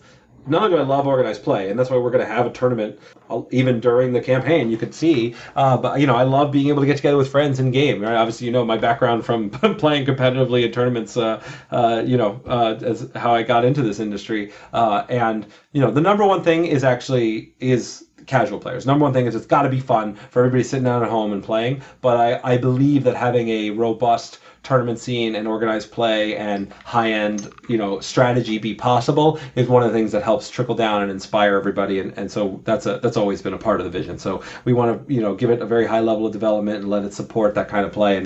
And we'll back it in whatever form makes sense, given the state of the world when we release. All right. Well, Justin, you've been on with us for a while, but before we let you go, with every first-time guest that we have on the show, there's a game that we like to play with each and every one of them, and it's a game we call Rank 'em.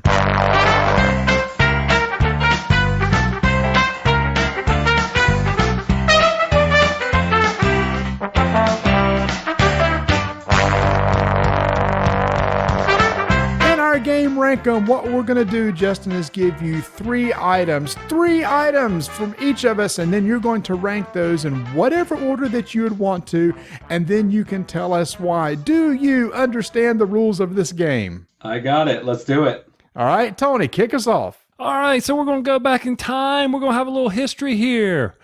Rank StarCraft, Diablo 2, Warcraft 3, Reign of Chaos. Yeah. Okay. I know my rankings.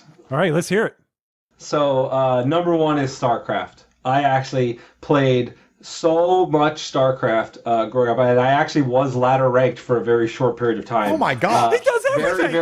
Very short period of time. I very quickly got outclassed, but back when that first was happening, I was very into it. I think it's such a brilliant game. It really, I think, epitomized the best of that genre. And I'm a huge fan of the genre in general. And so Warcraft 3 falls next for me because it was, again, really highlighting key characters and something that ended up becoming a really big part of the whole MOBA world. And so Warcraft 3 was amazing and super fun to play. And then Diablo 2 is the last one. While I love those, it's an awesome game, that the genre of sort of, run around and kill things, adventure like that is not my not my main gameplay. So I didn't play it as much as the other two.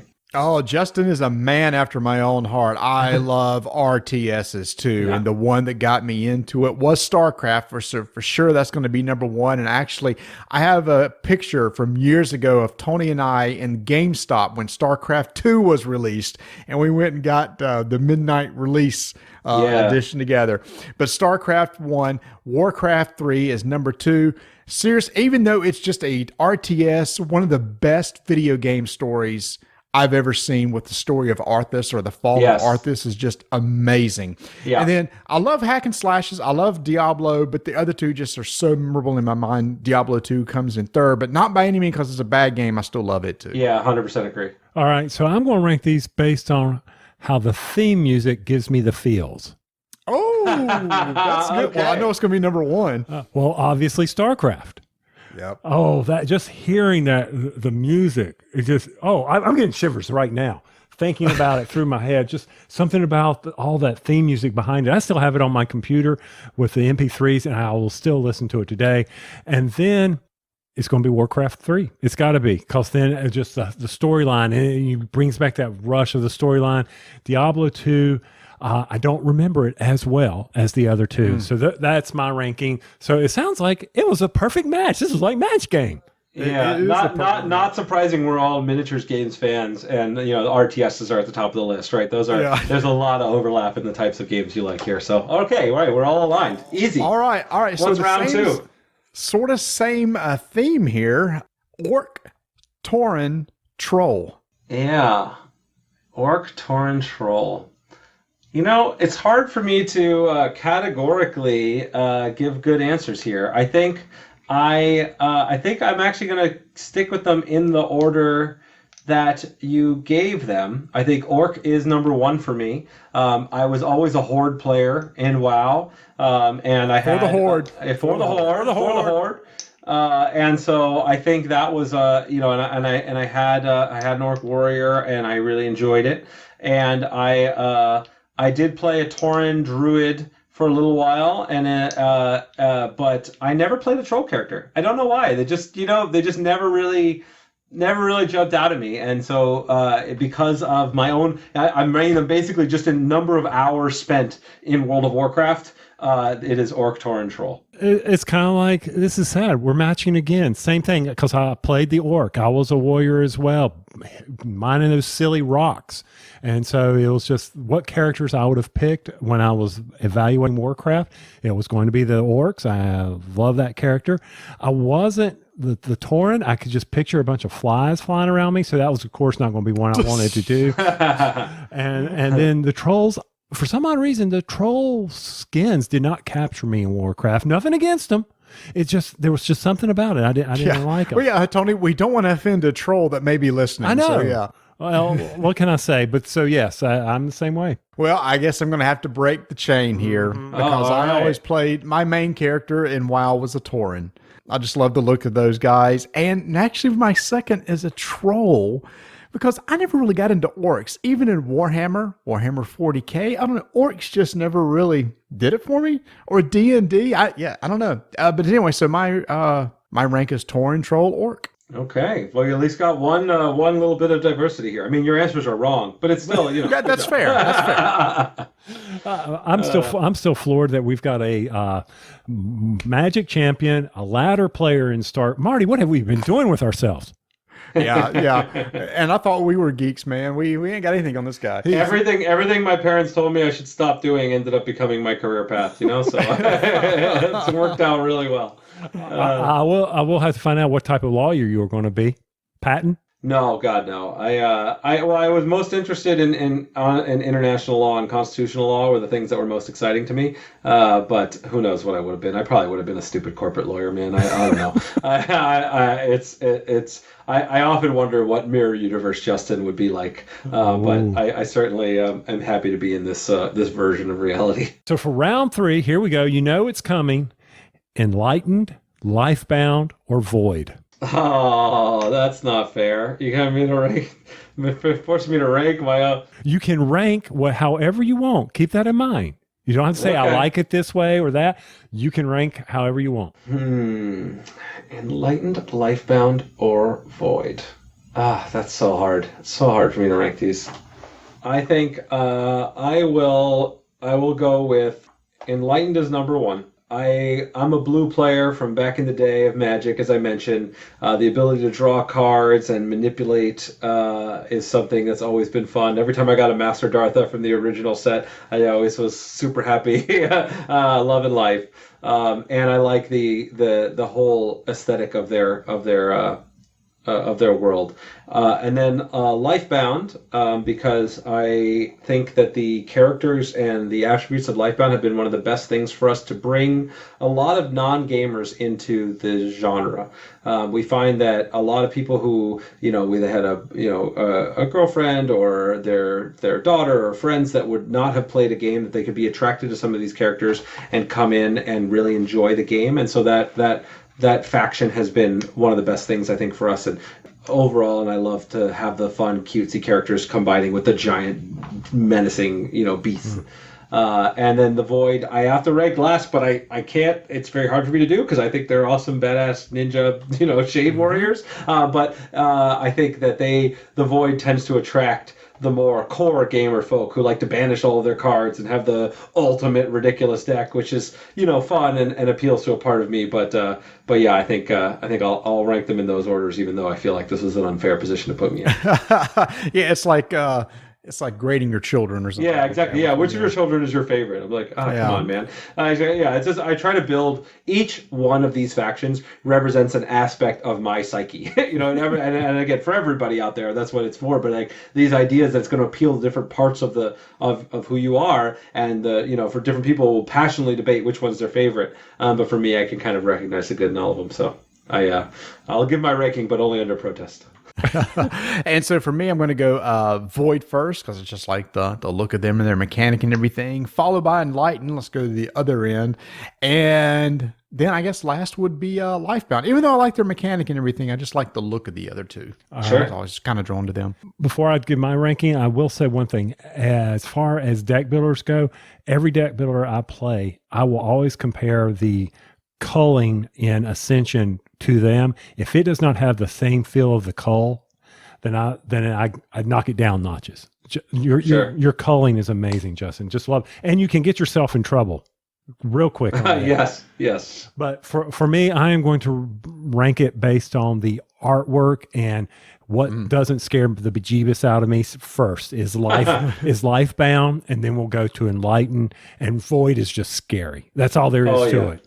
So yeah, there are some nightmares in there. We have an amazing creative director, George Rockwell, who we brought on a couple years ago, and he has done a great job and was really helped to spearhead our whole update of our look and everything. But he also has a penchant for scary things with tentacles that give me nightmares. So every now and then they show up in the Void or in the monster faction. Okay, so my last one and the last rankum question is, well, this kind of has to go back with the career that you did not choose. Here we go.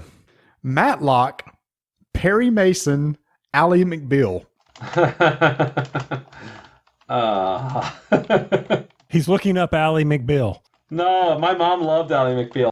I'm trying to remember the others. I remember seeing I saw a few episodes of Matlock. I don't know if I've ever seen Perry Mason. It's okay. I haven't either. Well, Matlock was the one he would always like do the like this kind of the folksy like, well, actually, what about this? And then they would all end up, convicting themselves on the stand or whatever, right? Mm-hmm. Something am I remembering that correctly? Yeah. Okay, that was Andy super Griffith. fun. I liked that one a lot. I think it's so I was not only was I, obviously I went to law school, but I was a debater in college and high school, and I traveled doing that quite a bit, and I really love that aspect of the law. Like the reason why I thought I would enjoy being a lawyer is that, that debating and really trying to get at the truth is something I really love. And so that's what Matlock represents to me. So that's going to be a number one. Ally McBeal is going to get a number two just because I love my mom and I know she loves Ally McBeal. And Perry Mason, I got to put it 3 because I don't know enough about Perry Mason, I'm afraid. All right. So for me is shows that I probably watch the most of, or how I rank them and how I watch them. And I still watch Perry Mason to this day on MeTV. Wow. I love Perry Mason. It's just something about that show. And then we'll go to Matlock because I didn't watch probably a few, and I've never seen Ally McBeal. Well, I'm going to go with the cute, quirky, the TV writing, and what I just look as a show. So I'm going to go with Ally McBeal, number one. I mean, it won a lot of awards. It was so I guess it was a dramedy. There was some funny stuff. There's some serious stuff going on there. It's kind of broke the mold for its time. And then let's go with Perry Mason because it is iconic. Even though I didn't watch a lot of it, I know the kind of place that it kind of has in the TV archives and in the history. Followed by Matlock. I hate to do that to Andy Griffith, but for Andy Griffith, he'll always be in Mayberry, North Carolina, and not as a lawyer in court somewhere. All right, well, Justin, there you go. There is our game of Rankum, and it has been such a joy talking to you tonight. It is so amazing to look at your history and see how, shoot, Tony, this guy right here hasn't influenced our gameplay over the years where we may not even have realized it or not, and come to find out, he loves the same video games that we do and everything. So, Justin, I can't wait till this whole crazy virus thing is over and we can get together at a con and hang out because we got a lot more to talk about, buddy. I agree. I cannot wait. And, for everybody out there that's sort of trapped at home and can't do that, I always try to give these words of encouragement, like stay connected. We as a gaming community is one of the most awesome, welcoming places, and being able to do whatever we can, whether that's chatting through podcasts or connecting on Discord or playing games online until we can all be together again around the gaming table, which I just can't wait for. And the only thing I'm going to say to close this out is go back the game, people. Tony needs stuff. So speaking of the game, that's Ascension's Tactics. It is currently now on Kickstarter. Obviously, we have a link in our blog if you want to go check it out, or just go search Ascension Tactics in Kickstarter and you'll find it. And Justin, if they want to find you, your company or your products, where can they go to? Sure, yeah. Stoneblade.com. We'll have all of our Stoneblade stuff, and you can sign up for our newsletter. I send out information every week on not just the games, but also information about game design, behind the scenes stuff.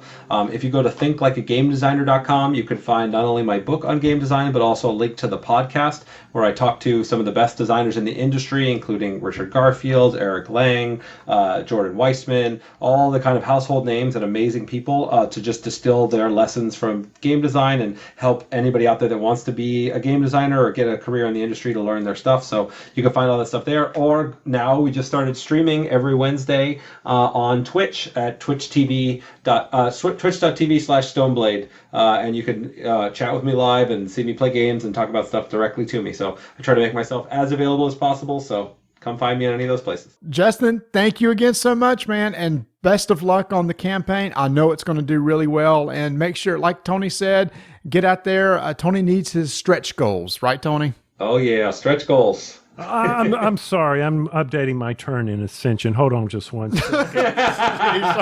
So let me Justin. see. Shepherd of the Lost, Game 2. Yeah, okay, Tony. We're done, buddy. We're okay, done. my bad.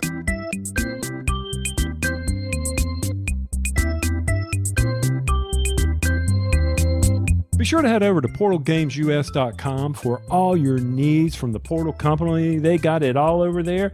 Not only that, they have the PortalCon coming up on July 11th and 12th.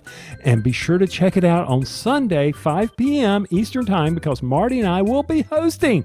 And you know that's a train wreck that you cannot not miss.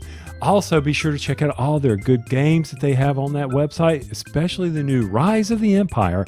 That's a supplement to Imperial Settlers. That's at portalgamesus.com. We are lucky to get in our greedy little paws a new game called Cosmic Encounter Duel. It's not the full blown out Cosmic Encounter. It's just between two aliens going back and forth. And the aliens were me and Marty. And I must say, Marty, this game, designed by Frank Brooks, Bill Eberly, Peter, and Greg Oloka. Never mind. I'm not even going to get close. Surprised us a little bit. I am so stunned. We're almost jumping to the conclusion here instead of saving it for the end. I loved this game. The reason why I loved it is because when I read the rules, it's like, wait a minute. The whole thing with Cosmic Encounter, and you and I have played Cosmic Encounter many times, and the thing about that game, right, is you get 5 or 6 people, and it is just negotiation, back and forth, begging people to join your team. So when you think Cosmic Encounter, you think negotiation, and there's zero negotiation in this game. And after reading through the rules, I thought, then I don't know how in the world I'm going to appreciate this. But after one game, I was hooked. I love this game. And they bring over some of the key elements of Cosmic Encounter for me, and that is breaking the rules with the alien powers. I really enjoy that, but they got rid of the thing that I dislike about Cosmic Encounter, negotiations. Oh, you didn't like that part? No, it just, it takes too long for me. It just takes too long for me. Oh, good gosh, if you negotiate this, bring your ships in here. Oh, we're tied. Knock 4, 4, 4. We can't ever get the 5. Flip the table. I want out. I know, but that's the thing. Cosmic Encounter is really like a social game, right? Kind of at its core, because it twists and turns and curves, and you never know which way it's going to go. You think you're going to win. All of a sudden, you're in last place. I mean, all these crazy things happens, but that part they've captured in this game with 2 players.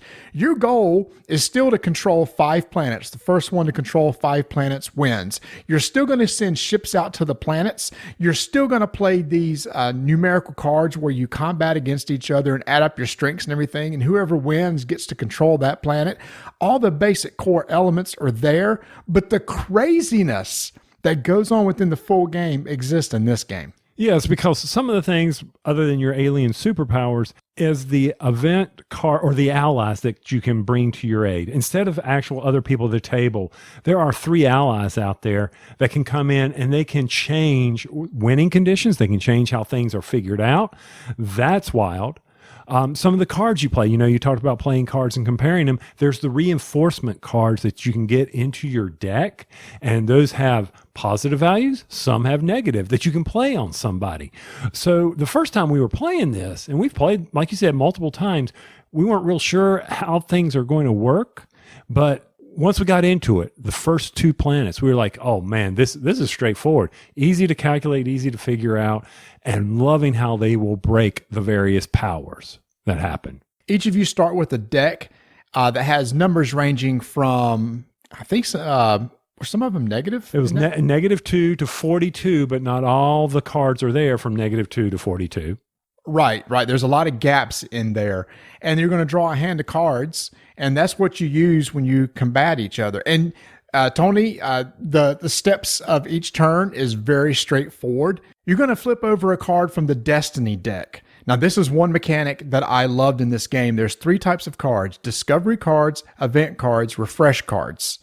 You're going to turn over the top card, and it's going to be one of those. A discovery card typically is, okay, let's bring a planet out. You and I are going to fight. And then at that time, we got your little, the typical FFG little dial, right? How many discs or ships are you going to send to the planet? You dial it in, you flip it over, you take that number of discs from your supply, put it on the planet. But then, Tony, something new was added at this point to the game with the whole tactics stands, or we call them sitting cows. You called them city. I call them dogs. Okay. So once everybody has committed their ships, now you need to decide a tactic. Are you going to defend those ships, or are you going to let their lasers fire and try to blow up the other guy? You got to decide which one you're going to do, because these tactics are, 1 through 4, and that will determine if any ships survive on those planets. But each of the tactics have a 1 defense or 1 attack, 2 defense, 2 attack. And you secretly assign one of those to the battle, and then you turn around and then resolve them. So obviously defense adds how much decreases the damage you're going to do, and the other one just increases more damage. You sum the two, and whoever has the most, well, then what happens then is there's a ship advantage. And that's based on the planet. So whoever has the ship advantage at that point gets an X amount added to their side before they play a card. Yeah, but there's something about those tactics. If you destroy all the other person's ships, then guess what? You got control. You don't have to play the cards. It's true. So you got to get a little strategy there. Or better yet, if the planet is, completely empty, we destroyed each other.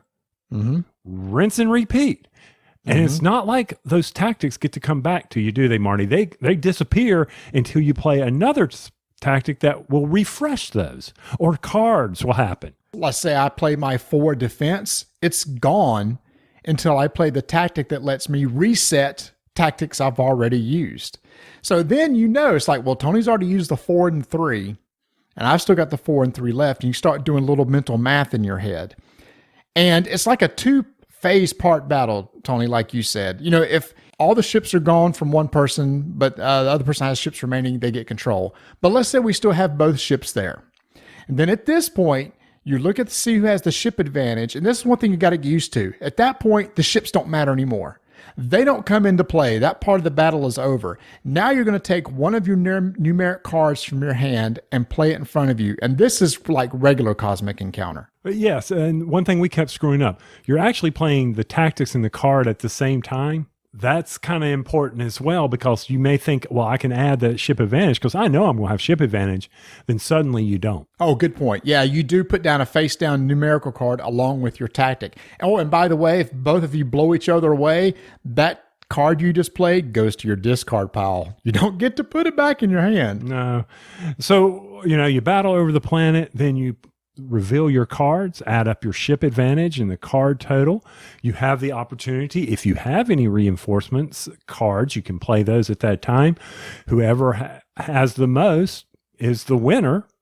And then the person that's a loser pulls his ships back to his supply, and then he gets a bonus for losing, which it blew me away. I lost, but I get to win. But that's how they keep the game tight. It's like a little catch-up mechanic. Sometimes there is an advantage to losing. Oh, we didn't mention, when you do the ship-to-ship battle with the little tactics and destroying each other, any ships that are lost go to the warp. And that's like the regular game. And then there's mechanics in the game for getting ships back out of the warp. So let's say you go through all that. Let's say you won the planet. We flip over the next card. It could be an event card. And Tony, this is where the twist was. These events were crazy sometimes. Things that would happen, and they're all different. Each one of them is unique.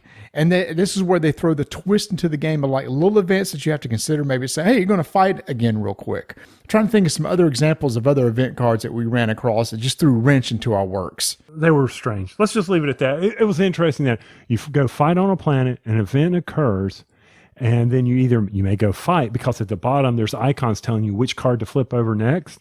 And then you go to the third card if it's called for, and it may give you another reward. It's a refresh card, and typically those were based on the planet you control. Every planet has a little colored icon, and if you control that color icon, you can recover ships. Might can draw some cards from the reinforcement deck. Might be add some cards to your hand. So they all have little abilities that, based on whatever planets you control at the time, you get something back. But again, what I like about that whole Destiny card is you never know what's going to come up next. You could do 2 events in a row, then 2 discovery, maybe 3 refresh. You just never know. And one other unique point in controlling planets is you don't have to be the only one there to say control. You can both be on that planet and you're still in control. You're still there. You own half, I own the other half. So that's part of the give and take. So, because sometimes those cards may be able to change that, and suddenly now I'm there and I've got control of that planet as well. So that's the basic rule set. But what I love about this game so much is everything that breaks the rules. The different allies that you mentioned that come into play could totally change the winning condition. There could be events that are played that's all of a sudden, oh, now guess what? Whoever loses this battle actually gets control of the planet. You know, there's little things like that that's happening there. And just when you think you're going to win, for example, the very last game that we played, there was an ally that was out that said, if you ever commit any ships to a planet and you don't have enough on your supply to do so, you'll win the game. I had exhausted all my ships and I was ready to win this thing. You happen to lose a battle at a planet and the loser got to make a friendly move with an ally. And what that means is if there's an ally that's friendly with me, you can make it friendly towards you and pull it back to the neutral zone. And if it was neutral, you could pull it towards you. So you took that ally from me and all of a sudden, boom, there goes my chance to win. That's right. You have a way to break the rules. Now I'm going to break the rule. Oh, very tactical. You would think that this game, all you're doing is flipping cards. No, it's all in how the cards break the rules, and you don't know what's coming. You talked about the resources that you could get at the end of the battling phase, the refresh phase. Sometimes those choices are very hard to make. Do you want to sway an ally? Do you want to bring ships back from the warp? Or do you want refresh tactics? I mean, so many options you have there. And it's kind of very, very strategic in how you play this game. Fast, too. Fast game, Marty. Oh, yeah. We're talking 30 minutes. I mean, once you know the rules, 30 minutes easily. And it can obviously vary depending on how the win conditions change. Because, like I said, the last game that we played wasn't decided by who controlled the first 5 planets. It was a different winning condition that made it. And that's like the base game. It's this chaos that's in the full game of Cosmic Encounter that they've got into this 2-player game. And I can't get enough of it. I want to play more. Every game is different because every game you're going to have a different alien race that you're playing as. Every game is going to have 3 different ally factions that could help you out. Every game is going to have different destiny cards are going to come out. It's not rinse and repeat. Everyone's going to be a new experience. I want to just say this about one of the aliens I had. It was very interesting from the standpoint of if I could put 12 cards, I could put runs underneath. I love this one. This one's a cool one. So right before I would play a card, if I had runs of the numbers in my hand, I could place them underneath my ally or my alien. And if I got up to 12 cards, then I would win the game. I'm sitting there as we were playing this, I'm thinking, oh, look, Marty plays this one, which forces me to discard my entire hand, which had a run of 5 cards in it. I'm like, you got to be kidding me. That would have put me almost halfway to the end of the game right there. But Marty, that alien, I was sitting there thinking, that's hurting my chances because you now know that I don't have certain cards in my hand. So that's going to help you defeat me when it's time to play cards during that battle phase. So that's give and take. And like in Cosmic Encounter, all the aliens, there's easy aliens, medium aliens, and hard aliens. So there's a ton of aliens in there. Plenty of expansion in this thing. They could expand this all day. There is no doubt if this thing sells well, which I hope it does, please go buy this, that there will be expansions. And it's really literally just adding new allies, new faction races. Shoot, you can even add new Destiny cards. And like I said, they're all different. They're all unique. With the Destiny card, you just don't know what's going to come up next. Will it be a planet that we fight over? Will it be some wacky event we have to deal with? You don't know, and you just got to roll with the punches. So the thing about it is, if you're looking for a very strategic game where it has a deterministic outcome, where you can control your own fate, That's not this game, Tony. This game changes too quick, too easily based on the cards that come out to ruin a well-laid plan, such as, like you said, you had a run of 5 cards, like 2, 3, 4, 5, and 6. You were getting ready to put under your faction.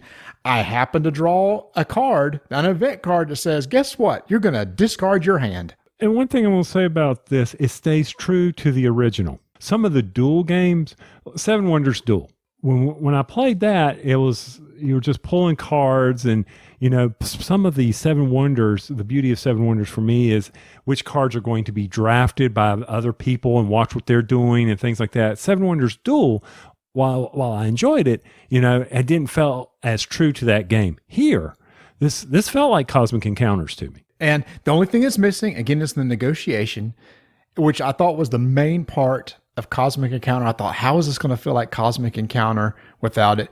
But it does.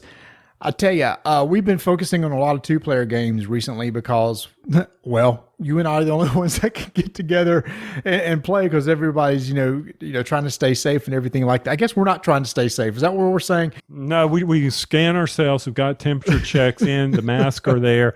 So we are plenty safe. Okay, so we've been playing a lot of 2-player games, and in our annual Squirrely Awards, we always have an award for the best 2-player game. I mean, right now, I'll go ahead and put, for sure, Undaunted North Africa on there, and Cosmic Encounter Duel is right there on that list. A couple other games going to have to be really good the rest of the way to knock this out because it is so different. This is a game that is $39.95 MSRP. You can get a little bit less on Miniature Market for $31.99. It's available for pre-order. I love it. I love it. I love this game. I swear, if you're looking for a fun 2-player game, I can't recommend this enough, and I think this is going to be around for a while for expansions. What about you, Tony? Yeah, I'm very excited. Matter of fact, we love it so much, Marty, we're going to give away a copy. Oh, we are. Yes, we are. We're going to give away a copy to some lucky winner to some game that we actually love? Well, that's nice of us to do. I know, isn't it?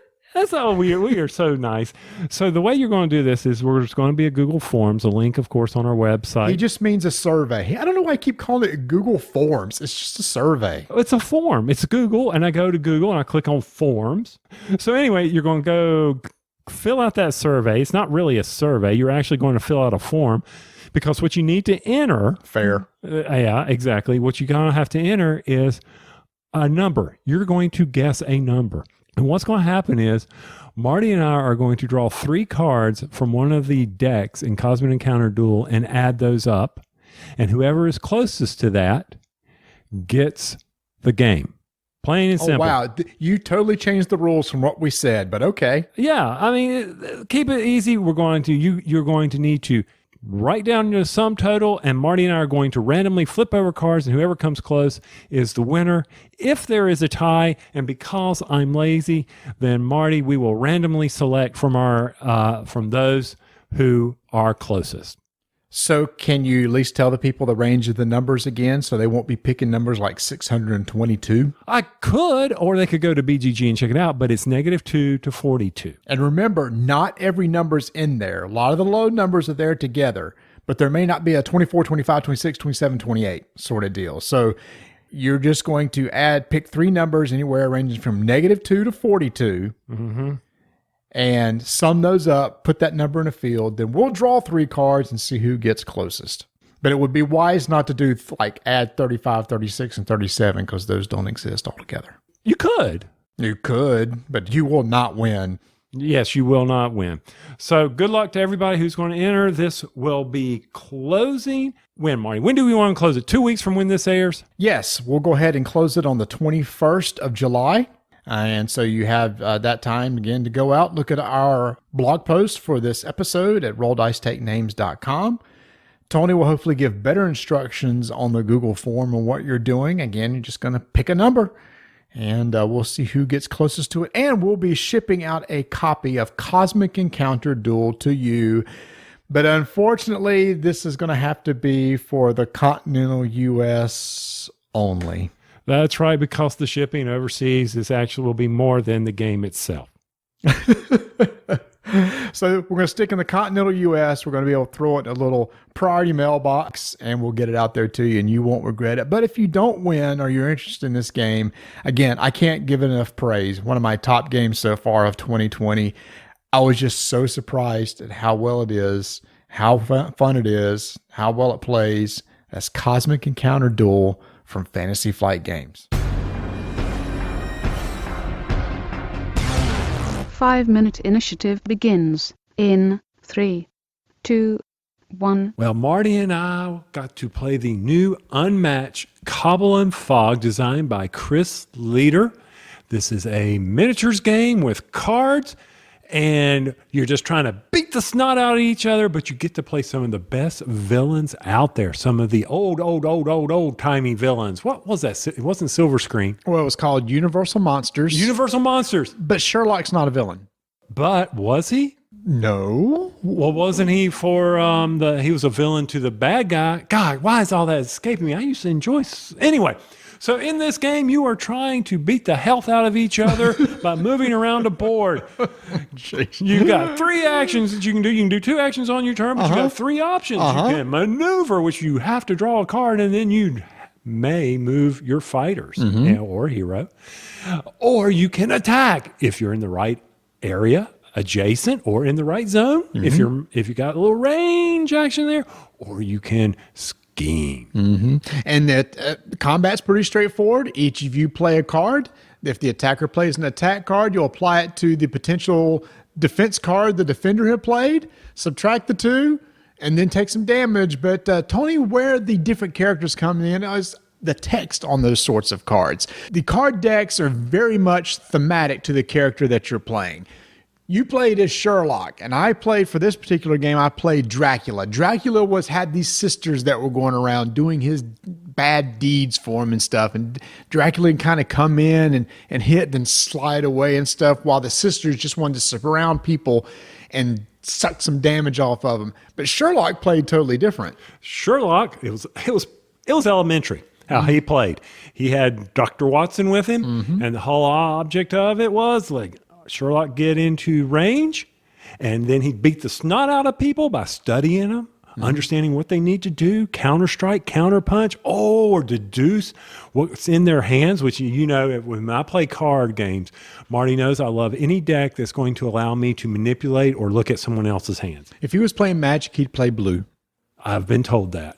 So, and those have always been my favorites. So with this, I got to be able to play cards that say, hey, look at his hand, and then call out a card that would do damage based on what he's in his hand. I was like, this is brilliant. This is so elementary. I've used it twice, enough of that. Yeah, that was a nice little combo and stuff. And then the other 2 characters in here are Invisible Man and Jekyll and Hyde. And in Invisible Man, you have these 3 fog tokens that you can move around the board. And the Invisible Man will come in and out the fog. He can like teleport to the fog. When he attacks from the fog, if you play the right card, he can do some additional damage. So he's popping in and out with these fog tokens and everything. He can actually, one of the cards has him disappear right off the board, then reappear back on the board later. Again, very thematic. Where Jekyll and Hyde, Dr. Jekyll, he's mild-mannered. He's sitting back. He's kind of waiting his time, but don't make him angry. You wouldn't like him when he's angry. That's a different character. That's a different character. But for this one, when it's Mr. Hyde, he does a lot of damage. However, when he maneuvers, he's going to take damage, so you need to get him back to Dr. Jekyll so that he does it. And some of the cards will do that. They'll transform him back and forth along those lines. So very different styles of play. I like the decks. I like the difference in them. Yeah, definitely. Very much different, which is way different, than the original starter set that was released, like Robin Hood and Alice in Wonderland. I think I like this box set the most of all of any that's been released because they are very thematic.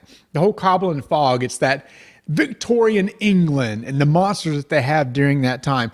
And as always, with Restoration games, especially the Unmatched line, the art is amazing. The production value is top notch.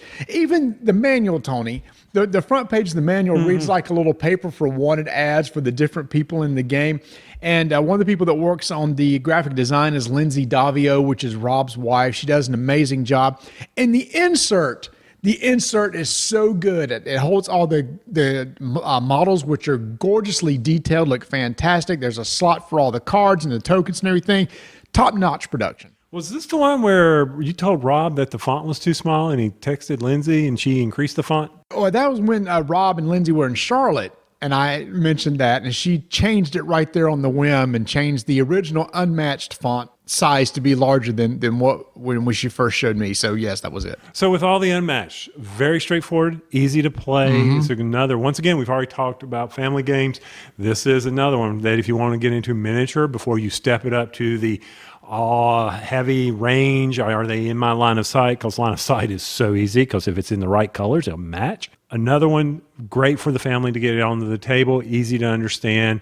I mean, even the card text and some of the powers were very straightforward, so I had no issues there. Very good family game. 100% agree. And what I love is with all the different thematic characters that are coming out, you just pick what kind of character you want to play. They've released several so far the past year with more to come. Cobble Fog is definitely one of my favorite. Fantastic job, Chris Leader, on this game. All the decks play totally different. That's Unmatched Cobble Fog by Restoration Games, available now. We are going to talk about a new game from Ravensburger called Back to the Future Dice Through Time. This was designed by Chris Leader, Ken Franklin, and Kevin Rogers. This is a co-op game where you are trying to return items that have gotten out of their time zone. Not time zone. That's out of their year. Thanks, Biff. Yeah. He's mucking with time, Tony. He's got the DeLorean and moving things around between 1885 and 1955 and 1985 and 2015. And we've got to get those back to their correct years. And if we do get everything back to where it belongs, we win the game. That's right. But during that time, these event cards are coming out all over the place over these different decades. And every decade has 5 different locations that you can visit. The event cards will come out in these locations. And whichever year has the most event cards will advance the out-of-time marker. And if that out-of-time marker gets to the end of the track, we lose the game. So it's a race against time. Huh? See how they did that? Now, when you are doing this game, it reminds me a lot of Elder Sign. Yep. Because the way to clear an event is by a dice face. I don't know how else to explain it. It's just a dice face. face.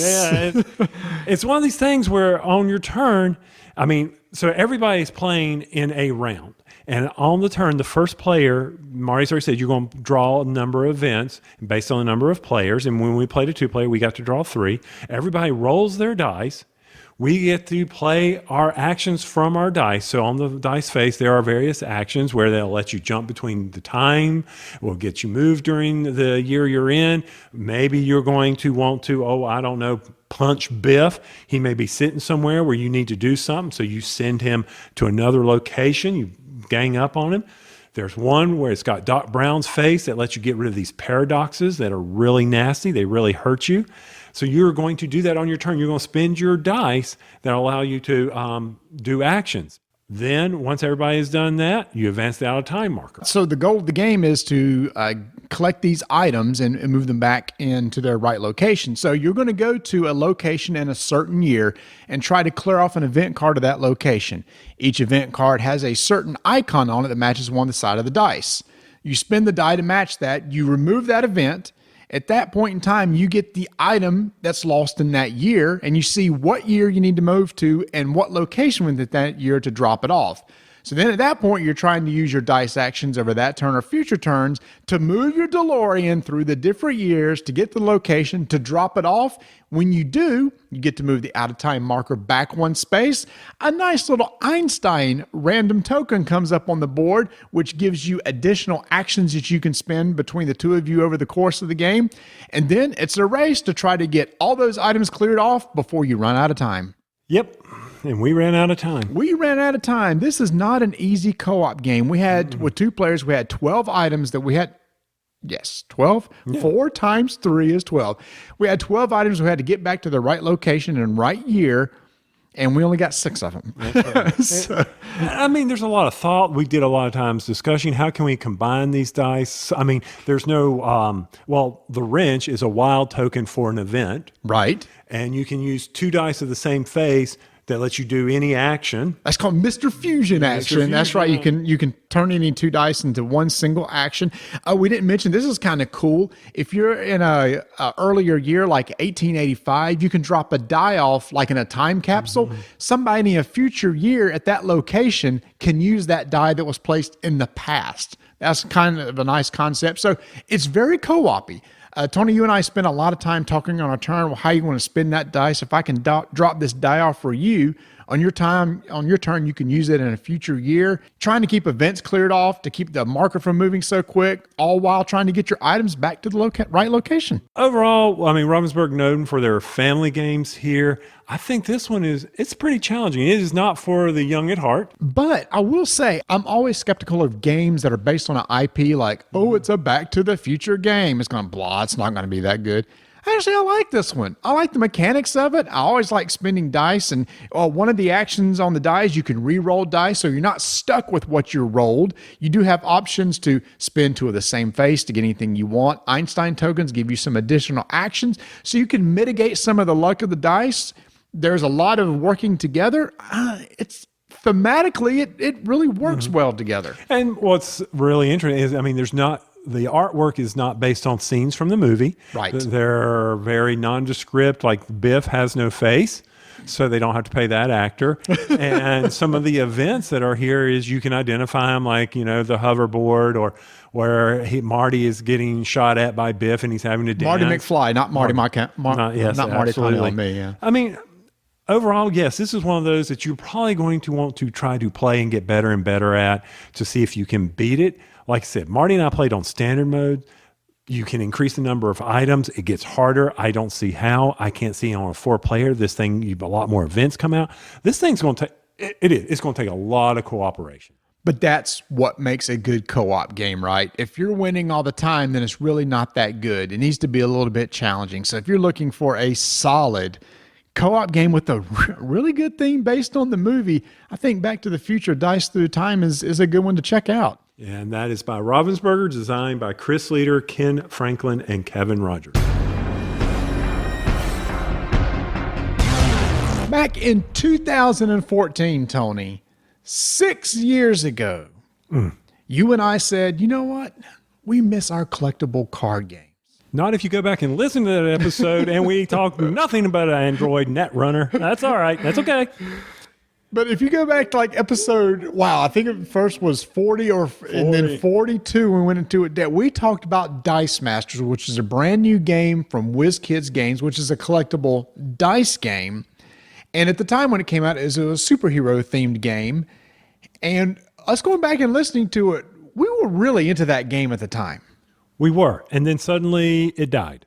But why did it die? Nobody was playing. We did, and why was nobody playing? Because you couldn't get any of it. Because you couldn't get it. We were super heavy into that game, and then it ran into some manufacturing or distribution issues to where we want to go buy booster packs, and you couldn't buy them. And we had a couple starter packs, and then people were just scraping for the chance to get boosters. And by the time boosters came out, well, you gotta strike when the iron's hot, and the iron had cooled off by the time the boosters were readily available. And also there was some issues because when I went back and read the blog, that was very well written by me back then. Obviously, you can see over 6 years how it has declined, but I stated that there were these special super rares that people were collecting. Yes, and they were just basically decimating the field at that time. Right. But why are we bringing up history? Because 6 years later, WizKids posted a tweet of some cool-looking foils that they had in some draft packs for Dice Masters. And I said, those look really cool. And they contacted us and said, how long has it been since you played? And I said, 6 years. And they said, they have an Avengers campaign box, which is a good way to get into the game. It has 16 different character cards, enough for 2 players. They said, you guys want to check it out again? So I said, Tony, yeah, it's been 6 years. Let's revisit this game and see what we think. So you and I get together. We do some drafting. We relearn the rules. We play some games, and just initial thoughts. 6 years later, after we just kind of listened to what we thought of it 6 years ago, what was your feeling playing through it again? Pretty much the same thing. And that's kind of interesting from the standpoint of, it didn't take that long to relearn it. It did take about 5 minutes, as long as this is going to last. But I was like, okay, there's the slow build, slow build, slow build. Boom. It's all over. And then I'm sitting over here. We had 8 cards, each of us, for our teams. Correct. And we drafted dice out of that. And you have to be able to purchase dice, put it back in your bag. And I was like, I hardly used anything I brought to the table or drafted. And I was like, I remember that too. And that was one of those things. I was like, what was all this prep for? You know? Yeah, and I think it's one of those things that probably the prep was for who you're getting ready to face. So you want to build a broad enough team. So say that you have some characters that's going to counter 2 or 3 of my characters. So then I don't use those and I focus on the others. Mechanically, though, I still think it's a very solid game. I think there's some decent strategy there. You're right, there's a build-up. You start with your basic dice. You got to generate enough resources to get the characters into your bag to use those. But then when you start fielding these characters, well, do I attack? Do I hold those back to block? And if they're KO'd, then I get to re-roll them again next turn. Do I want to KO your guys and give you more guys to roll? There was a lot of strategy that started cropping back up as we played. Yes, it was fun. I did enjoy it from that standpoint, and then remember the angst of, I didn't roll well, which happened to you. It did happen to me. Yeah, on the very last turn, it's like, I just need some blockers, and I rolled 5 dice twice, and no character guys came up to block, and then you just sent in like 5 or 6 people, game over. Game was over. And I also was sitting there thinking, okay, how am I going to cull? And I'm like, there's no culling. With this, there isn't. Now, there's been many cards released since then. So some characters may have the option to call like sidekick dice, which would be nice. Yeah, it was fun. It's a fun game. It is. It is what it is. I mean, it's Lang and Elliott Prodigy. What is it? Not Prodigy. It could be. It could be their Prodigy. I don't know.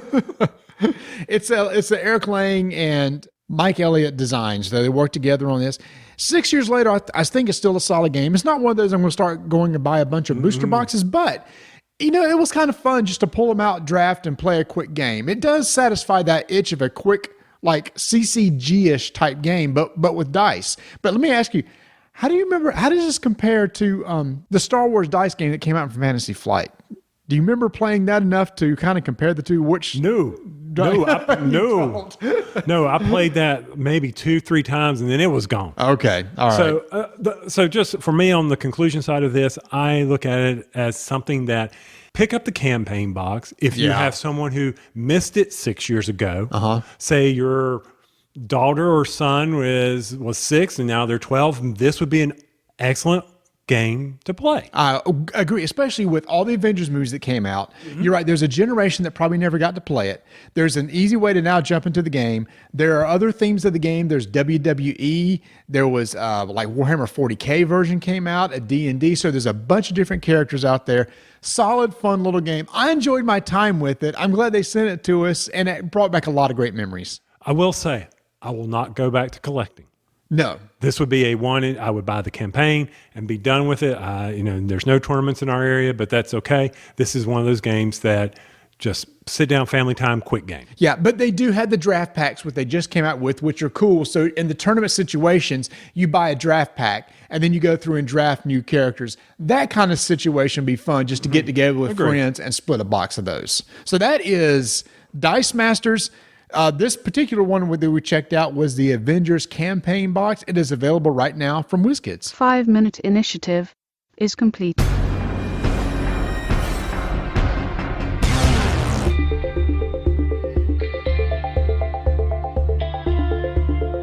Head over to miniaturemarket.com where you can stay COVID safe. That's right, because it's online.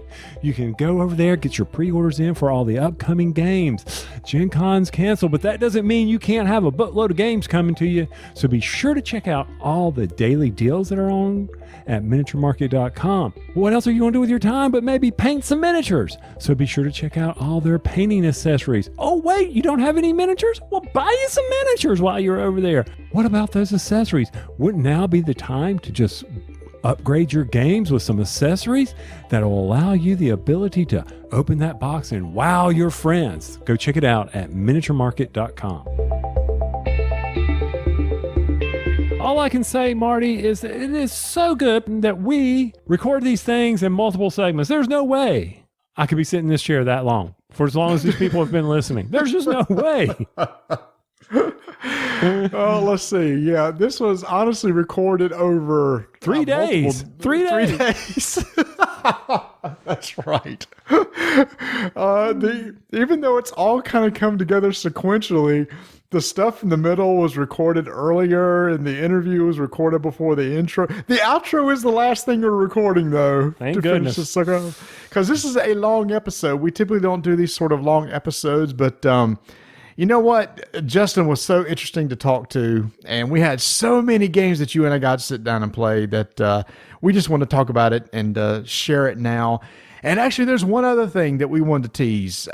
We've already teased it because it was in the Portal commercial. So Rise of the Empire, as you mentioned in the Portal commercial, is a campaign for Imperial Settlers. So if you got the base game of Imperial Settlers, you can go and pre-order and get Rise of the Empire, which adds a campaign element to Imperial Settlers. So the idea is you're building a civilization. In this game, you're given these civilization sheets. You start with the ancient civilization. You're going to go up through modern times. And with every game that you play, you're going to be moving up one of 3 tech trees.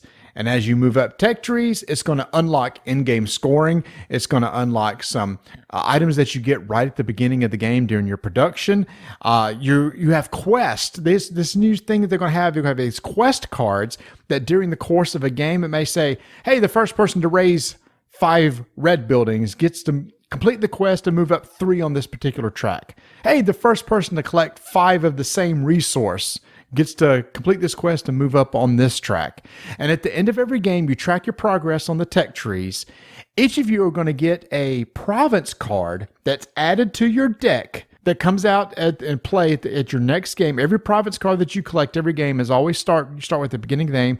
Plus, your victory points is converted to knowledge points, and you spend knowledge points on inventions. And these inventions also go into play at the beginning of the game.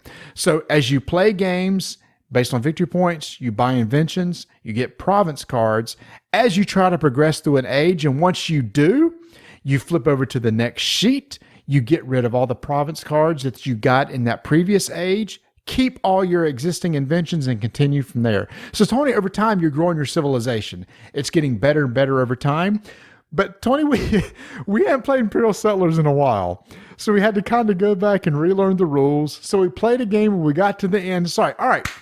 Let's see how this works. And neither one of us scored enough victory points to buy an invention.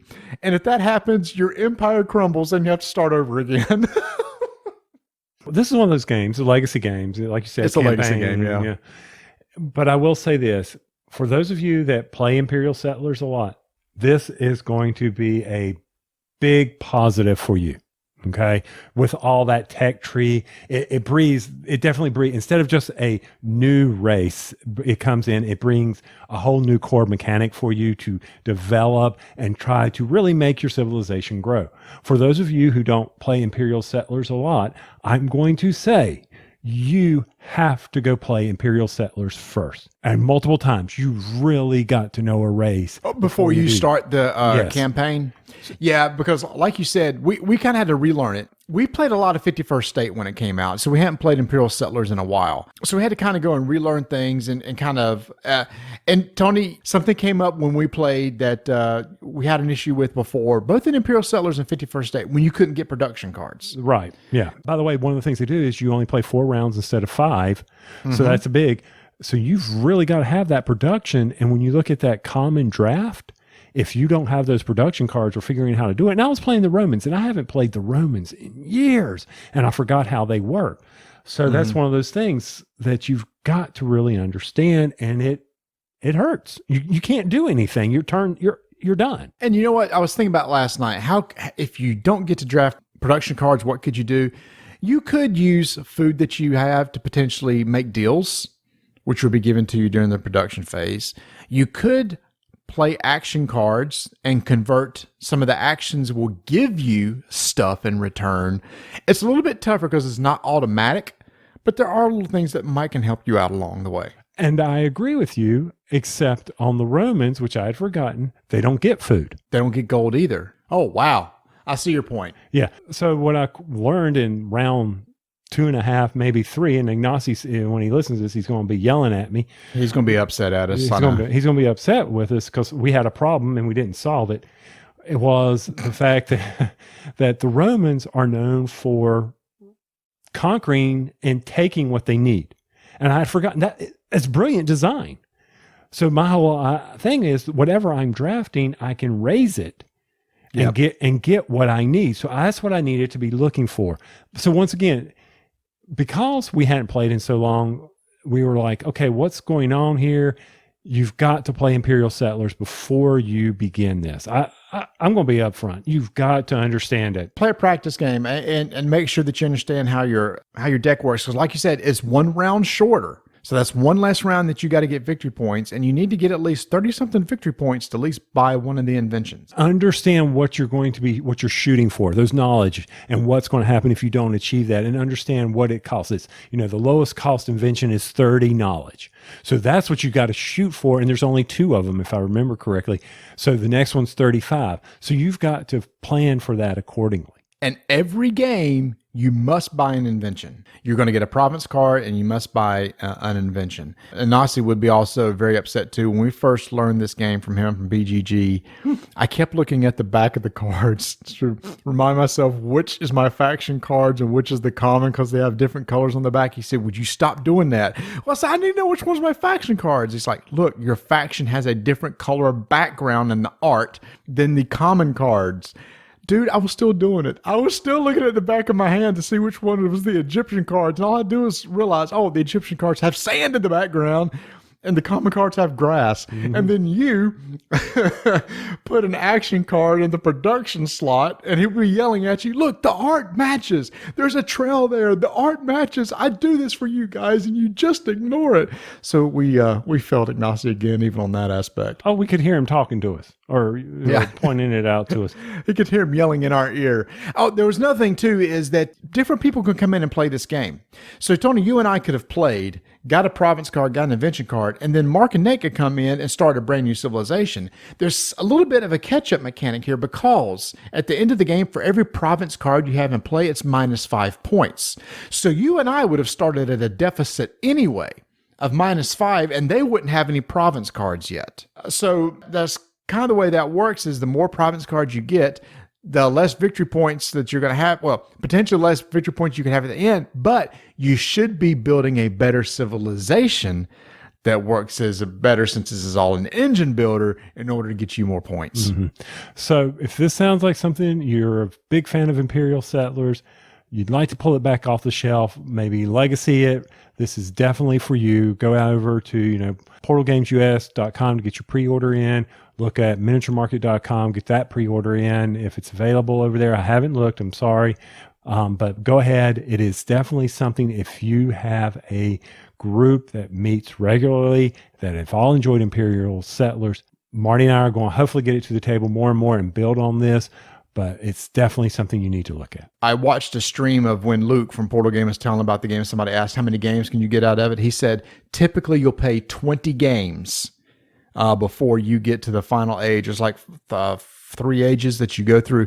So it's not quick. You will have to play a lot of games in order to finish the entire campaign. And even though we said legacy, there's nothing you rip or tear. There's no stickers. Once you're done, you can reset and play again. So it's not one of those things that you play once and that's it. You can play as many times as they give you a lot of sheets in order to play multiple rounds with multiple people too. So again, people can come in and out of the game. They ain't got to play the same faction. It's easy to learn. It does bring some new life into Imperial Settlers. And speaking of Portal, Tony, later this month, well, actually, this weekend after this episode is released, you and I were going to be participating in PortalCon, which is going to be online July 11th and 12th. They're going to be streaming on Twitch, and they're going to be showing off a bunch of games and announcing some stuff and doing some play online, and Ignacy will be talking to people. And you and I, sir, are going to be hosting a contest on Sunday, July 12th at 5 p.m. Eastern Time, where people can come and they can answer some multiple choice questions with the chance to win some prizes at the end. And all the questions will be based around Portal games. I don't remember agreeing to this. Actually, you did. Do you have the email? Well, I got it in my chat somewhere where you said you would. Okay. So on the 12th at 5 o'clock, somebody's going to be getting Grumpy Tony hosting something. Got it. Correct. That is absolutely 100% correct. Well, they are in for a treat. So what we're going to do is you and I are going to get on and give people a chance to go and answer all the questions. Then we're going to close the questionnaire down. Then you and I will ask each other those questions and give the answers so people can see if they got them right or not. Once it's all over, Ignacio will collect all those answers, and the next day we'll pick a winner. And luckily, I hope we'll have those answers. Don't expect me to know them. Well, no, he's going to send you, there's 50 questions. He's going to send you 25 questions. He's going to send me 25, and we're going to quiz each other. And as people are watching, they can put in and see if they got the answers correct or not as we talk about them. Will we have closed captioning on to help them so that they can understand what we're saying? You know, that's Southern. I don't think so. Maybe we can have a translator. Maybe we need to get somebody to translate for us. And I can see Ignacio right now. Some of the questions, if he's doing this, he's may put some designer names out there. And if he does, oh, poor people. Oh, if he makes us say designer names, that's just not nice. In fact, he's probably going to listen to this and he's go, oh, let me change the questions up. He won't have time. There's no way. He's too busy. He's too busy running his Twitch stream, his video blog, his YouTube content, his podcast, his designing a game. He's too busy packaging up Dig Deeper. He's got all this going on. He doesn't have time for this silly podcast. No, you're right. He's not listening because he would have stopped being a sponsor of us a long time ago if that was the case. There you go. He would have seen the problem and solved it. Many, many years ago. Ignacio, would you want to be a sponsor? No. Oh, man. Well, that was a long episode, man. We got a lot of stuff into here. We got, again, Ascension Tactics going on right now. Covered a lot of different games, a lot of two-player games. Whew. I'm beat. How about you? I'm ready to go roll my metal dice. Oh, yeah. Oh, that's right. From Metallic Dice Games, and we're going to take some names. All right. Thanks, everybody, for listening. We had a lot of stuff to cover here, so if you want to go back and see what we talked about and all the links that we mentioned in our affiliate codes, go check out RollDiceTakeNames.com. Make sure to come back next episode where we'll be talking about a lot more games. I'm looking at a big stack over here. In 3, 2, 1. Hoo-wee, that was a long one, but y'all can go. Make sure to check out our blog at RollDiceTakeNames.com. Wow. RollDiceTakeNames.com, that is it, isn't it? It's also RollingDiceTakeNames.com. Let's just do that one all over again. Okay. Oh, that was a long one, y'all, but if you want to make sure, wow. It's the outro, Marty. Come on, I'm almost done. We're almost done here. Okay. 3, 2, 1.